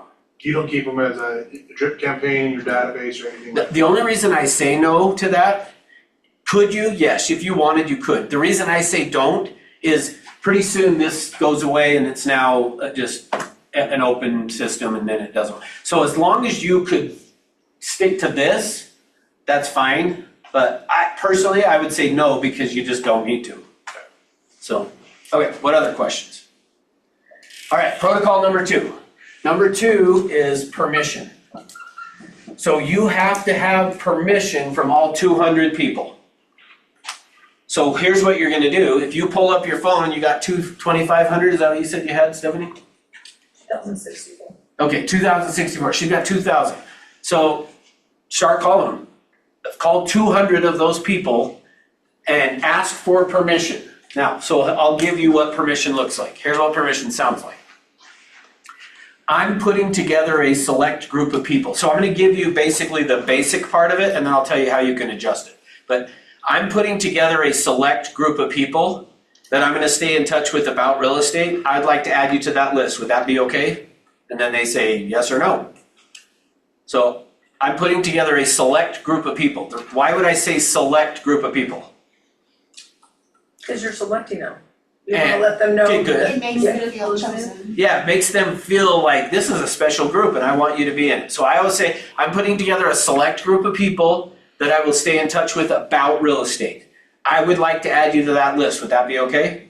They're gonna say yes. Now, so here's how you wanna do it, is for you guys that are new, I would say get in your phone and call the people and say, hey, I don't know if you heard or not, but I got my real estate license and I'm gonna be putting together a select group of people that I'm gonna stay in touch with about real estate and would like to add you to that list. Would that be okay? And they're gonna say yes. And if they say no, oh well, who cares? But in fact, let me ask it this way, and, cause let's see, you've been licensed 10 years? 20. 10, Alicia? 1 year. Oh, 1, okay. And, oh, Susanna, you've been 4 or 5 years? How- Yes. 5 years? Oh, this is my 6. Okay, Melinda? I'm sorry? Your glasses go flying. How long have you had your license? It will be 7 years. 7 years. Okay, Hope? 2 months. 2 months. Jeremiah, I already know. Davis, I know. Okay. And some of the people online, I know how long they have too. Have any of you that have been licensed longer than a year, or maybe even a year, had somebody from your phone or a neighbor or a relative ever buy a house and not use you? It's called family. Why are you being rude? I know, right? So hurtful. Nobody's hurting us. Did that ever happen to you? Okay. Neighbors, yes. Neighbors? Yeah. And how did you feel when that happened? You were like, I don't care. You're a I better don't know, person. they like me, I guess. I ask Well, myself, notice why, that's I what ask we- myself, why did they do that? Why did they come to me? Where did I fail myself? Yes. And going to them and saying, hey, and they all know it because I would see me coming and going in my car and everything with my signs, but So I didn't approach them. So here's, well, part of it is you didn't approach them. The other part of it is though, what if you had approached them and they had said, like Alicia did to me, my sister's an agent?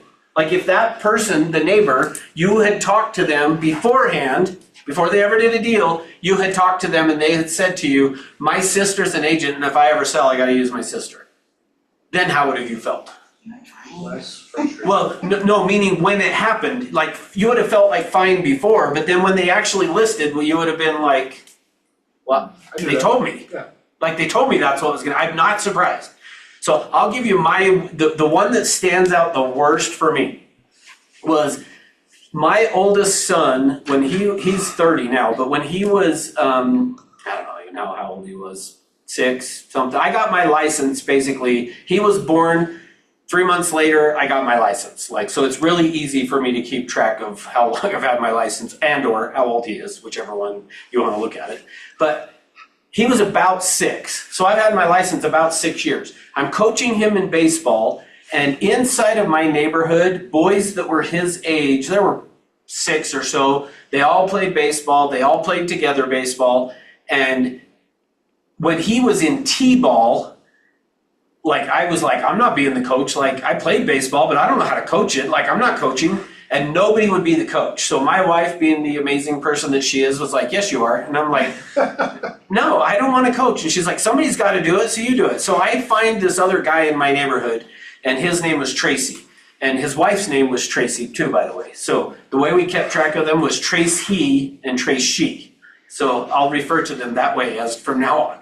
So Trace he and I coached T-ball and then Little League and all that, like for a few years we had coached together. Well, one day I drive by his house, which is just around the corner from me, and there's a for sale sign out front. And not only is there a for sale sign, but it's the same brokerage that I was with.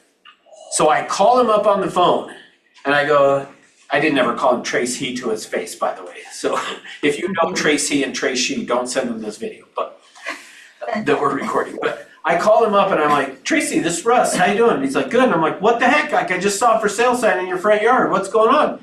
Yeah, my work's transferring me to Texas. And I'm like, hey, but like we were gonna coach baseball like all the way up to high school. Like I thought we had a plan. And he was like, my job's transferring me, I gotta go. And I go, all right, well, that's crappy, but let me ask you, like, why did you not use me as your agent? And he said, well, because it's my work transferring me and they told me that I had to go through one of their agents. And I said, well, but the agent you chose is like with my company. And he's like, well, I didn't know. If I would have known that I could have requested you, I would have requested you. And I was like, that's fine, like I get it, it's my own fault, I didn't talk to you. Like this was a good friend and he didn't use me because he didn't know that, hey, if you need anything, so keep in mind as you talk to people, even if you get a job transfer and your company's telling you that you have to go through one of their agents, they'll still use you. Like just know that. It is highly unlikely they're not gonna let them select the agent. It's possible, but if they just say, here's the agent I wanna use, they'll let them use. But especially because I was with the same brokerage, because it for sure would have. So I was like, it's fine, whatever. His house was $500,000. Now, here's where it gets worse, and this is why it stands out so much to me. That weekend, well, let me fast forward, and then I'll go back to that weekend. A few days after that weekend, my neighbor, 2 houses down from me, I pull into the cul-de-sac, and there's a for sale sign in front of their house. And it's the exact same agent that Trace he had listed his house. So I call them up. Hey, what's going on? Job transfer? Oh, well, so how did you end up with that agent? Oh, Tracy had an open house on Saturday. We went to the open house that they had and we just told the agent, hey, we gotta move, can you help us? And she said, yeah, that house sold for $500,000. So $1 million, so do the math, a lot of commissions that I missed out on because I didn't call and say, hey, I'm putting together a select group of people. If you ever have a real estate need, I'd like to be that person. Can I stay in touch with you about real estate? And here's the thing. I 100% know he would have said absolutely. And if he would have known that he could have gone to his company and said, hey, this is the agent I want, he would have done it. No doubt in my mind, he would have done it. I would have gotten that listing. Then he would have said, hey, do an open house for me. I would have done it. The other neighbor would have walked in and been like, oh, and honestly, with that neighbor, they might have been like, we didn't actually even really know that you sold real estate. That's how secret agent I was for them. So if you want to avoid that stuff, go get permission. So permission with people you know I've given you. Now, but how about the people I don't know? If I don't know, this is what it looks like. So just tell me no to everything until I get to that. So my name's Russ with Century 21. We listed your neighbor's home. Who do you know that wants to move in the area? No. Okay, how about you? Have you thought about buying or selling real estate? No. Okay, well, how long have you lived here? Where'd you move from? How'd you pick this area? Blah, blah, blah, blah, blah, blah, blah, blah. Well, if you ever were to move, where would you go next? Nowhere? Nowhere. Yeah, okay. Well, hey, I've got a select group of people that I stay in touch with about real estate. Would it be okay if I added you to that list?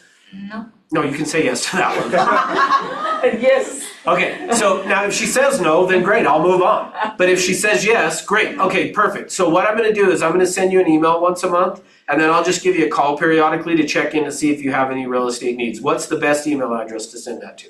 Okay. Blah, blah, blah, great, and what's the Yeah. best phone number? Blah, blah, blah, great.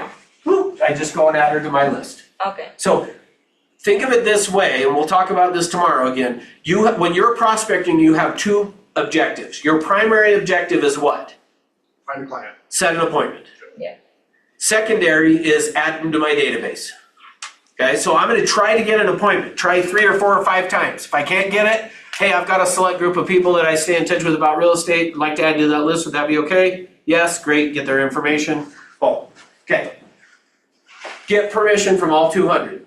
If they tell you no, it's okay. If you call somebody from your phone and they say, no, I've got to use my sister, like Alicia did. Okay, perfect. At least now I know I don't have to feel bad if she doesn't call me or refer somebody to me, because she's now told me that she's going to use somebody else. And I'm okay with that. Does that make sense? Okay, any questions on permission? Do you ever add any sort of value to the conversation when you're saying, I have a select group of people I stay in touch with, to keep you updated on the market as well as invite you to our events? Or do you ever add anything to that? You could, for sure. I actually never did, but I think it's a good idea. Okay. And in fact, actually, even as you're saying that, see, this is why I told you guys to ask questions, because you're going to get stuff I wouldn't have told you what I'm going to tell you. One of the things that I did do for my group was I had a guy that would spray my lawn for weeds that lived in my neighborhood. He was in my database though. So I just went to him one day, his name was Bill, and I said, hey Bill, like I never have a weed in my grass. Like I have like the best looking yard in the neighborhood, in my opinion at least, as far as like no weeds, and it's because you spray it. I have a database of people, of 200, that I stay in touch with.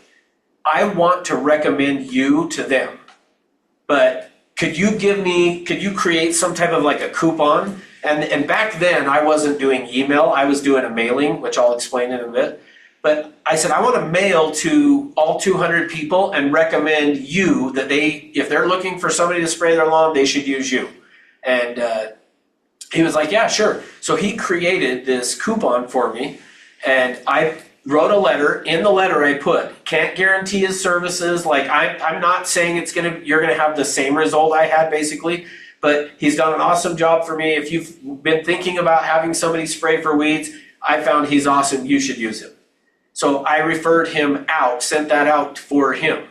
He loved it, so guess what he's gonna feel responsible to is refer people to me. And part of why I did it was I was like, he's out in people's yards spraying all the time. If somebody tells him, hey, we need to let you know we're going to be putting our house up for sale, this will probably be the last time you spray, I asked him, will you please pass my name on to them and say, hey, well, I've got an agent, if you should call this guy and talk to him, at least compare him to if you got somebody already in mind. Like he agreed to do that. So use your database that way too. Go to all 200 people and ask them, is there a way I could help you? Can I refer out to this group of 200 people your business, if they have one? If they have their own business, hey, I want to refer you out. Like they're going to feel like they have to reciprocate, and they'll want to do the same for you. So look for those type of things. So to answer your question, I would say for sure you could do that. Of hey, I've got this select group of people, I want to add you. And by the way, like if you ever need anything from that group, we could do that too. I had one agent that did that with her database. She was calling through one time, and the person said, they said, is there anything I can help you with? And they said, not unless you know this certain kind of a doctor. And the agent's like, I don't, but I got 200 people that I could ask. So they sent a message out to all 200 of the people, said, hey, does anybody have a contact with this blah, blah, blah kind of doctor? And somebody came back and said, yeah, I know one, and it's my brother. What do you need? Imagine how that feels when you go back to the person and be like, hey, I found the doctor and I can get you an appointment for whatever it is you need. Like they're gonna be like, oh, awesome. You think they're gonna hesitate paying you 3% when you go list their house? No. You think they're gonna hesitate referring you? No. Use this for that kind of stuff too, for sure. Hey, I'm happy to refer you out. I'll ask questions of that group, whatever. Does that make sense? So, okay. So Ross, Yes. could the neighborhood news apply to the keeping in touch with those 200? Yes, that's going to be protocol 3. So we're going to go there in just 1 second. Let me see, is there any other questions? Okay, number 3 then. Yep, just what Lou said. So number 3 protocol is you have to have personal contact and either mail or email. So mail or email 1 time per month. So that's where what Luz was just asking is can you use neighborhood news? Yes.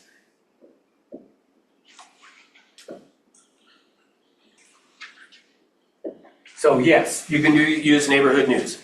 Now, personal contact is at least at minimum once a quarter. Some of them you should probably do every month. But I'm gonna put down here 1 time per quarter is the minimum. Which, by the way, when I first started teaching this, I taught it for years and years and years that it had to be once a month. But I found that agents, that's another reason I found agents don't do it, is because they feel like it's too much. So I'm like, hey, at least it's, as long as it's once a quarter at least. But some of the people, you're gonna find some people that you want to call every month because they're constantly giving you ideas of people to talk to. Like that's somebody call every month. Or once somebody lets you know, hey, yeah, we actually might be thinking about doing it in the next 6 months or 8 months. I'm now gonna call once a month, just checking in to see if you need anything. Great, you don't? Awesome, talk to you later. So once you have permission, it's okay to leave a voicemail. It would be okay to send a text message, but you've got to, I would say though, it only counts as a contact. Like if you text somebody, hey, just checking in to see if you need anything. If they don't respond, that doesn't count. And or it's a sign they might be read, by the way. Could be that too. So just keep in mind, minimum once a quarter. At least once a quarter you need to call them. But I would say some of the people is gonna be every month. Some of them might be every other month. You'll figure that out as you go through it. But if you find somebody that's engaging and helping you and referring, you might go from once every quarter to once every other month. And then, like I say, if they're starting to get closer to actually doing a transaction themselves, I'd start calling them once a month. And And then, if they don't respond, put them in the red. not initially, but we'll talk about that actually next. So let me finish up this and then we'll go to red. So the mail or email, what do you send them? So Lou's already said neighborhood news. I think that's an excellent idea. Now, let me tell you, I told you earlier I would share this story with you. Early on, actually it was about the time I started to do this. And I had a guy come to our office, my real estate office, and he was selling the program Top Producer. And back then it wasn't like a web-based, it was like you loaded it onto your computer. And so he came to the office and he said, and now this guy worked for Top Producer. He traveled the whole country selling Top Producer. So he was in real estate offices every day. And he prefaced it with that. In our sales meeting, he said, I am inside real estate offices across this whole country every single day. And he said, I'm gonna give you the best idea to market your sphere of influence, and not one of you is gonna do it. And when I heard that, I was like, I don't care what he says, I am doing it. And so here's what he said. He said, figure out from your people in your database. Now he didn't give a number though. He just said, get from the people in your database the area that they're interested in knowing about in terms of real estate. Find out from them. Then send them every single month, here's the homes that sold in your area, here's the homes that are under contract, and here's the actives that are for sale. He said, that is the best thing you could send to your SOI, and none of you are gonna do it. And I was like, I'm doing it. So I will tell you, I then started that month. I had an assistant at that point, so I had her do it. But I first went through and called though all the people in my database. At that time on mine, I had done 200 till I got it working, then I backed it back to 150. So I called the 150 people in my database. I got from all 150, okay, what's the boundaries you want me to send to you? They gave them to me, and then we created a spreadsheet. Now the good news is you can do this all in neighborhood news. It's so much easier than how I did it. But I went through and in a spreadsheet created, here's the boundaries for each person. Then I had an assistant that every month, she would spend the entire week of the first week of every month, her assignment for pretty much 40 hours all week was to go through and do a search on the MLS for that criteria, find the homes that had sold, under contract, or were for sale, and then she would put it onto like she'd create a flyer, basically. And she would put a picture of the house, she'd put the beds and baths, the square footage, and the price. And active, and then under the contracts, and then the sold. And then she would send it out for me. And it would take her an entire week to do it. Now, the good news is you can do that with Neighborhood News. Little bit of time to get it set up, but then it's 100% automated after that. Like, way easier. But I will tell you, when I started doing that, I realized it is the best thing you can do. So in my opinion, get all 200 people, talk to them, and get them set up on Neighborhood News. And then Neighborhood News will start to email out to them every month. And it'll just do it automatically. So then all you gotta do is call and say, hey, did you get it? Do you have any questions? That's it. Now, at the end of the day, it doesn't matter if it's mail or email. You might even wanna occasionally throw in something in the mail, is a good idea, I think. You know, maybe once a quarter, once every 6 months, or once a year, just mail something. And maybe that something is just a card or something, I don't know. But whatever, but here's the key thing. You gotta send them something that sends the message to them that you are the real estate expert. You know the market. And that's why I think this is the best. What I figured out is I was talking to a friend that I would send that to. And I asked him, I'm like, are you finding value in that? And he's like, are you kidding me? He's like, I get it. I look at it. I put it on the counter. He said, my wife then immediately picks it up and starts looking at it. She wants to know what's going on in the neighborhood. He said, we had it sitting on the counter and had some friends over. They picked it up and were looking at it and were like, this is cool. How did you get on this list? Like, I'd be interested in getting that. So they find value in it. When you get people set up on Neighborhood News, you will have, especially if you do it with permission, you'll have very few unsubscribes. Very few. So that's how you want to do that part. Any questions on that? I guess we just need to know how to do it. I forgot how to do the Neighborhood News. Okay. I was in the class once and I don't remember how to do it. That's fine. So two things. One is Ammon, I think he's still on. Yeah, he's on there. He asked me about meeting and going over it. I think we decided Friday at 3, right, Ammon? Yeah. Can you do a bigger group? Well, that's what I'm gonna check. Is that what we decided, Ammon? M's up with it. No, he unmuted. Or you can't unmute. No, he did. Oh. We can't hear you, but I can see you unmuted. We'll take that as a yes. I don't know. Yeah, So if he's okay with it, so I guess maybe throw it in the chat box. Oh, he's giving a thumbs up. Okay. Do you care if we did it as a group up here in the training room at 3? Okay. Yeah, So 3 o'clock on Friday, be in this room. If you want to do it, I will go through it. At what time? 3. It's 3 not, p.m.? Okay. What? it's not hard to do. No. Dave. Yeah, so how much time do you give until you drop people? Perfect. That's where we're going right now. Number 4. The 4th protocol. That's exactly what we're going to talk about. Protocol number 4 is look for red. So how do you know if they're red is basically what you just asked. So that's what we're going to talk about next. So now here's the thing. This part of the system is counterintuitive. So it's the opposite of what you would think. You would think if I said to you, what's the point of making that personal phone call? What would you intuitively say? To get a lead. People on your list. Yeah, to get a lead, to get an appointment, something like that, right? Nope, that's not why. The purpose of this personal contact is to figure out who's red. Remember I told you it's hard to get people to tell the truth? So the whole point of calling is to figure out who is red. Now, how are you gonna know? So this is your question. How am I gonna know if they're red? Well, one of the ways that I'm gonna know that they're red is they're gonna say, don't call me ever again.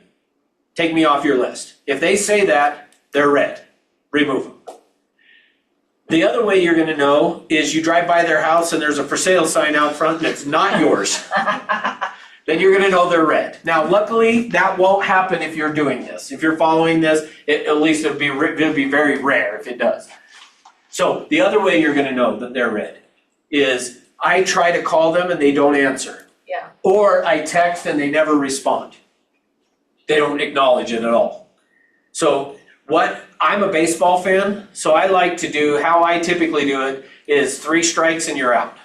Now, that doesn't mean that I'm gonna just immediately hey, for me, what I do is if after 3 times they haven't responded, so let's say I was doing it quarterly even, if I try to contact them and they don't respond within the quarter, I'm probably not going a whole nother quarter before I try again. I probably go 2 months or 1 month even, but I'm not going a whole quarter again. So I'm gonna send them a message again. Let's say they don't respond. Well, then I'm gonna, in a month later, then now send them a message again.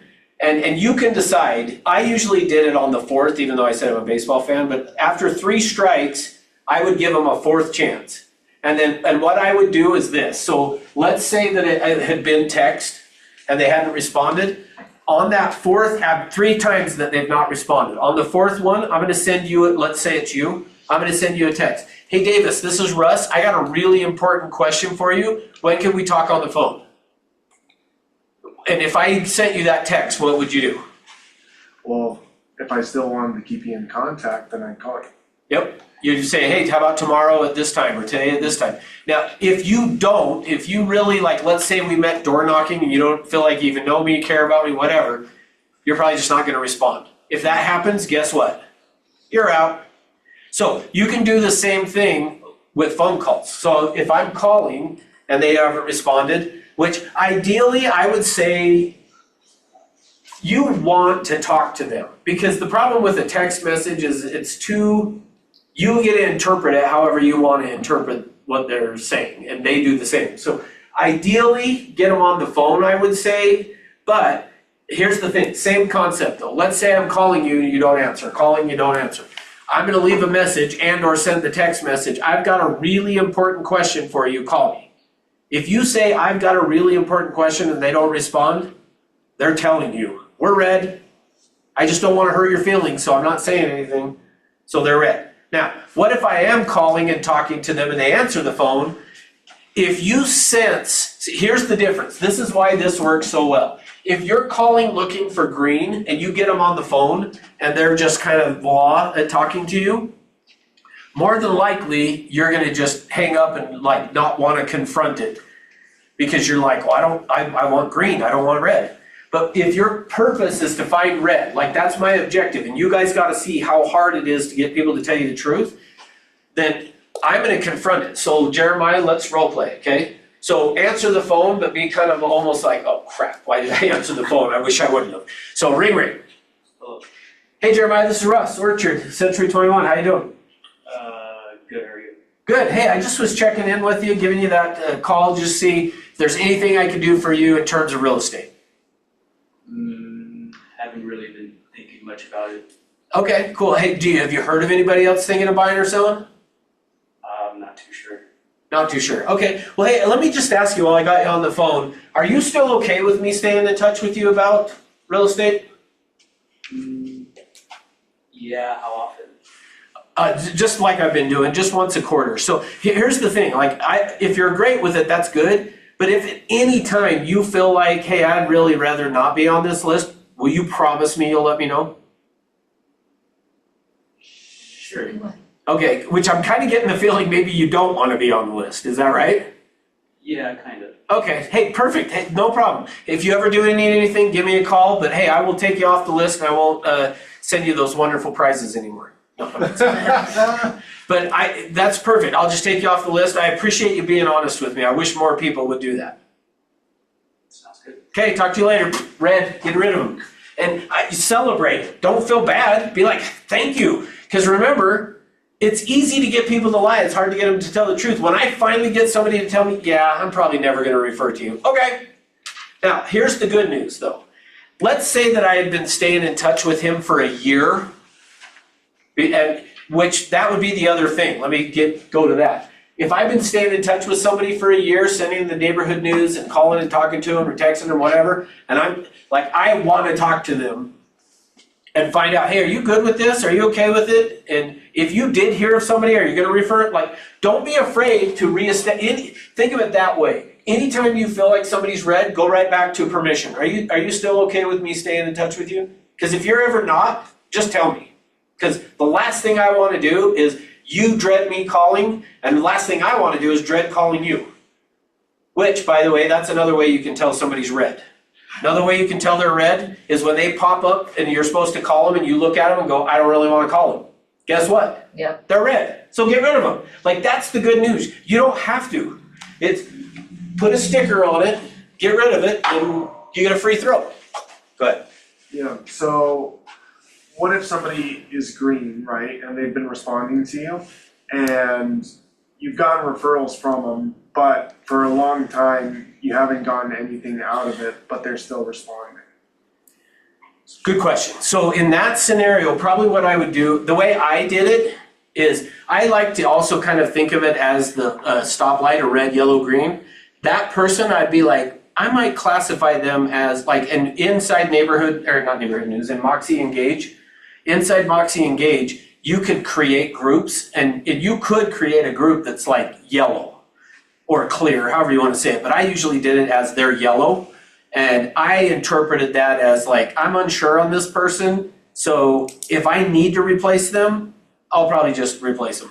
Like, you don't have, that's the other good news. You don't have to tell them either if you don't want to. You could just be like, you know what, they're responding, but they're not giving me anything. I'm just not gonna call them anymore. Now, I will tell you, people that I did that with, like a Jeremiah, where I was like, hey, if you ever don't wanna be in here, I'll just quit calling you. And they're like, yeah, I mean, I just feel bad. I'm not the type to refer. Like, I just worry because if something goes wrong, then I'm the bad guy. And I'm like, no worries. Totally appreciate you doing that, because what I want to have is a group of people who are good with it. And really, if I'm honest, I want the people who are going to go refer me. So if you're not, that's great. Now, here's the good news. 6 months later, he has a job transfer, decides he wants to buy a house. Guess who he calls? Yeah, they still, now the further away you get from that, the less likely. But if in the next few months, he heard of somebody or he decided to, he'll call me up and be like, hey, I know I said I wasn't ever going to be selling, but I just found out we're leaving. Do you still want to help me? Absolutely I do. And you might even want to tell him that, hey, if you ever need anything, let me know, but I'm just going to quit sending you the email and contacting you every month, so, or a couple months or whatever. So no worries. So yeah, the last one then is, which I already said, but is when their name pops up on the list to call, if you're hesitant to call them, get rid of them and go find somebody else that you can put in there. That's the beautiful thing. This should be a scenario that you every day look at the 5 or 8 people, however many it is, that you're supposed to call that day, and that you're like, sweet, that'll be fun. If you don't feel like that, then go get rid of them, get somebody else that you would. Like, that's the good news. Figure out the people that you want to stay in touch with who will refer to you too. Like, you want the both. They don't want to have just 200 people that love to talk to you but never refer to you either. But does that make sense? Okay, questions on this? Okay, one last thing, then we'll be done. I'm shooting for 6 minutes, because you gotta leave at next 3. Okay. You don't have to be done when I know, I'm not really shooting for you, I'm just trying to make you feel good. He's lying to you. Did I make the board? I still didn't make the board. Not enough for the board yet. Alright. Okay, let me show you how this works. So 200 people, if I could get 60% of those, because remember that's what I told you over here? If I could get 60% of those people to either do a deal with me or refer somebody to me, how many people would that be, or referrals would I get that year? 120. Good job. Now, is every time somebody gives you a referral, are they gonna do a deal with you? Like the person they referred to you? No. No. But what percentage would you say? Well, and I guess to some extent, give me for you guys that have been licensed for a while, somebody that you get as a referral, what would you say the percentage that do turn into something? I'm not looking for a specific answer, but I mean, if we said 50%, do you think it's higher than that? It's higher for me. Yeah, I was gonna say, I think it's higher, but just to be realistic, I don't know if realistic is the right word, but yeah, if somebody says, hey, this person told me they're thinking about buying or selling, and I told them to call you, it's typically higher, right? So what would you say for you it is? Me? Yeah. 80%. Yeah, I would guess that that's probably more true, but we'll just say 50%. So how many is that? 60. Okay, and is every one of those gonna actually close? No. So, again, probably you're gonna look at 80% do, but let's say 50%, only 50% close. How many's that? And what's our average commission? So, do the math on that.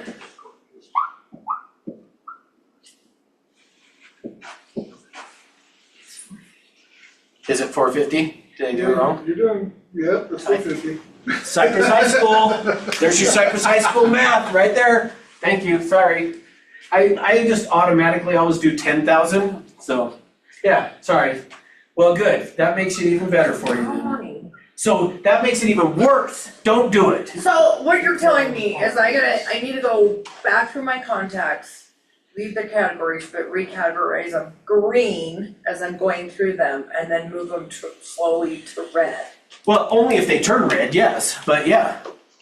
Yeah, figure out, go get permission from 200 of them to stay in touch, get them on neighborhood news or something, whatever you wanna do, it doesn't matter. Like, just make sure it's something that says you're a real estate expert. Like sending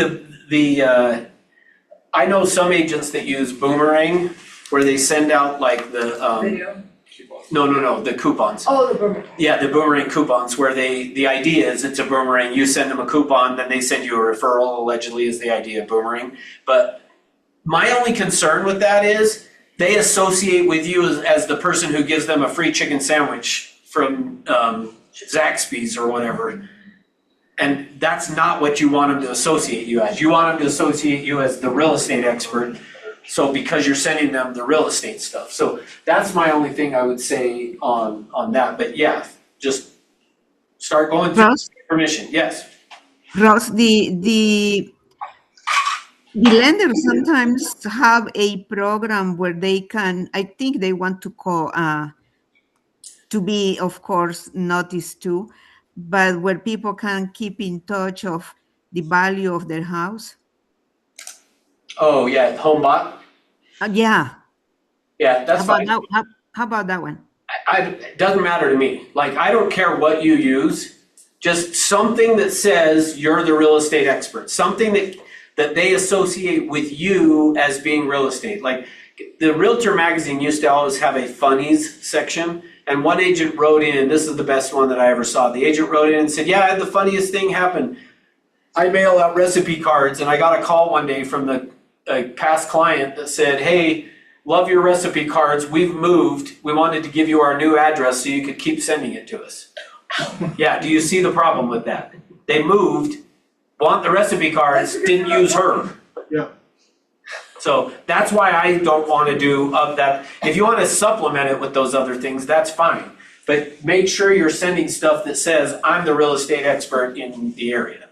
So, in fact, the other place so one was that top producer guy. The other time I saw it was an agent that I know, we had been at the same brokerage actually at the time, mailed out to my sister-in-law's neighborhood, the one that was my assistant, mailed out to her neighborhood and sent out, so it was back when people got the newspaper, but they bought an insert that went inside the newspaper that said, homes sold in your area, and everybody interpreted it as he sold all of those houses, and my sister-in-law was like, look how many, and keep in mind she's licensed, she's my assistant, and she was a licensed assistant, and she's like, look how many houses this guy sold in my neighborhood.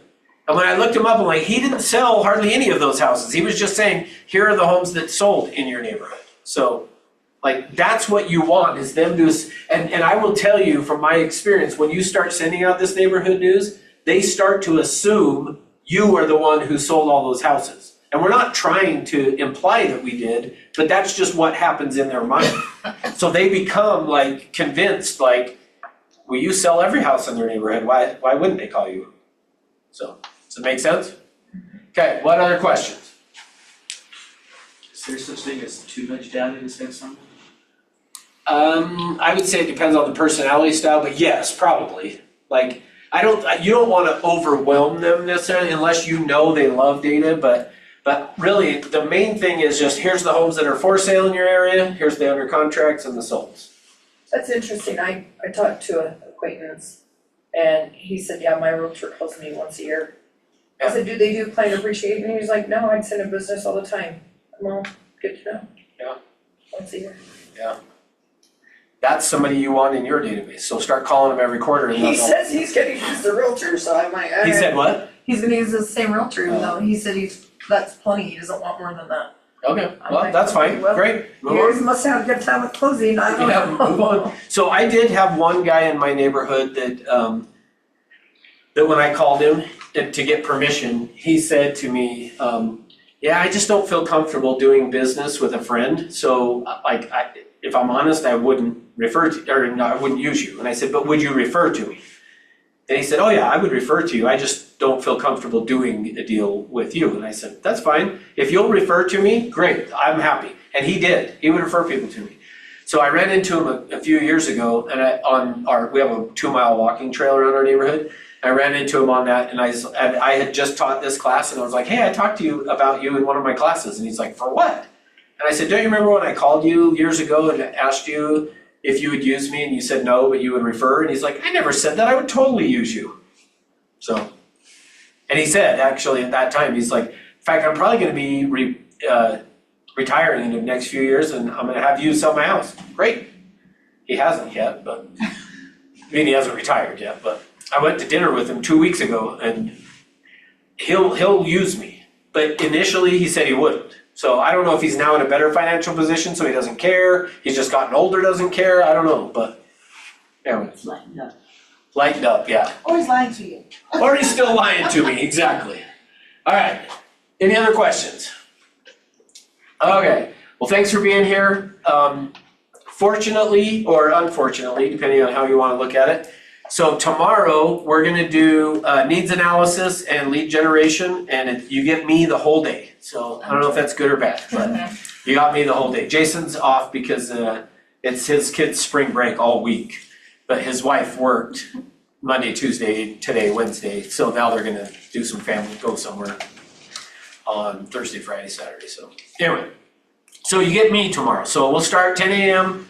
and I think we're doing needs analysis first and then lead generation, but anyway, thanks for being here. Hopefully you got something good out of this. Hopefully you can see why I'm so passionate about it, because it will work.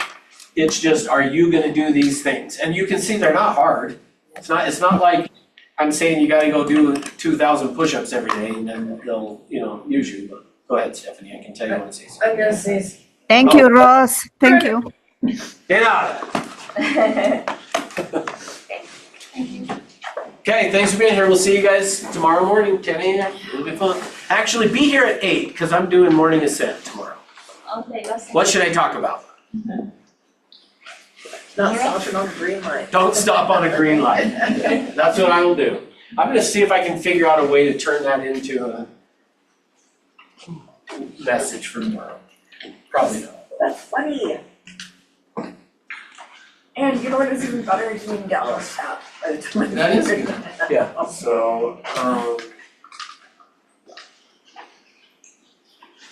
about the auto dialer thing, Oh, yeah. right, so today I made some calls, right, and I was talking to Andy about it. He said it's supposed to be on that sidebar, Yeah. right, So, but then you need to activate it or whatever. correct. Yeah, it won't show up there until Cause I I. remember you said that, you talked to me about it, about how there's only 3 Yeah. auto dialers, because if you go past that, then it charges or whatever. Yeah. So, I was just wondering on that, because, I mean, I don't know how many people are on the team. So yeah, it's fine. No, I can do it. Just remind me in the morning. So what I just don't wanna do is leave it overnight to have it more than 3. So just in the morning, shoot me a text and I'll turn it on. Okay, alright, yeah, because pretty much on Friday, because I'll go to all the classroom stuff tomorrow. I'm thinking on Friday, Just call. I'm just gonna Perfect. Okay, yep, I'll get get the you set auto up. dialer set up. Yep. I'll get like my AirPods set up on my laptop and stuff, and I'll Perfect. figure it out. So, Okay, yeah, no, like I say, I probably will have to every night turn it off, cause we're in the week. In the next few days, I'll get the bill, and then after that, I'll just turn it okay, on. so do you want me, whenever I'm gonna use it, do you Just want me to just text you and then you can activate it and then I'll And then just text you when once- I'm done and Yep. then you can Take deactivate. that, yeah, Okay. that- and like I say, I'll let you know once they actually send me the bill, our contact, his name's Andy, at Sync, he's like, once you get your bill, you're good till like the 28th of the month, so it's just this next few days, and then after that, I'll just turn it on, I'll leave it on until I get a reminder to only have 3 active, so most of the month you won't have to ask, Alright. just for this week kind of a thing, this Yeah, is what we'll do, so, anyway. okay, So yeah, I'll make sure you have it anytime you want, yeah, so alright, I just might not be able to leave it overnight is the issue. yeah, So anyway, yeah, alright, I'll works. see you tomorrow. Okay, thanks. Yeah, did you guys go up and make calls still today? Yeah. Oh, cool. I got thinking that afterwards, this morning I was like, I'm not gonna go up there because Davis and Khaleesi won't be there, so. I did. Okay, well, I'll come up tomorrow, at least long enough to role play and stuff, and then I gotta get ready for class, but, so yeah, sorry, I thought about that afterwards, I was like, oops. But it's cause I'm so used to we start class at 9, so I was like, on those weeks, I generally don't go up. I figured. Anyway, did you guys do a role play still? No, Oh, dang it. Alright, but we called. cool, okay, well, we'll role play some tomorrow then. Okay. See ya.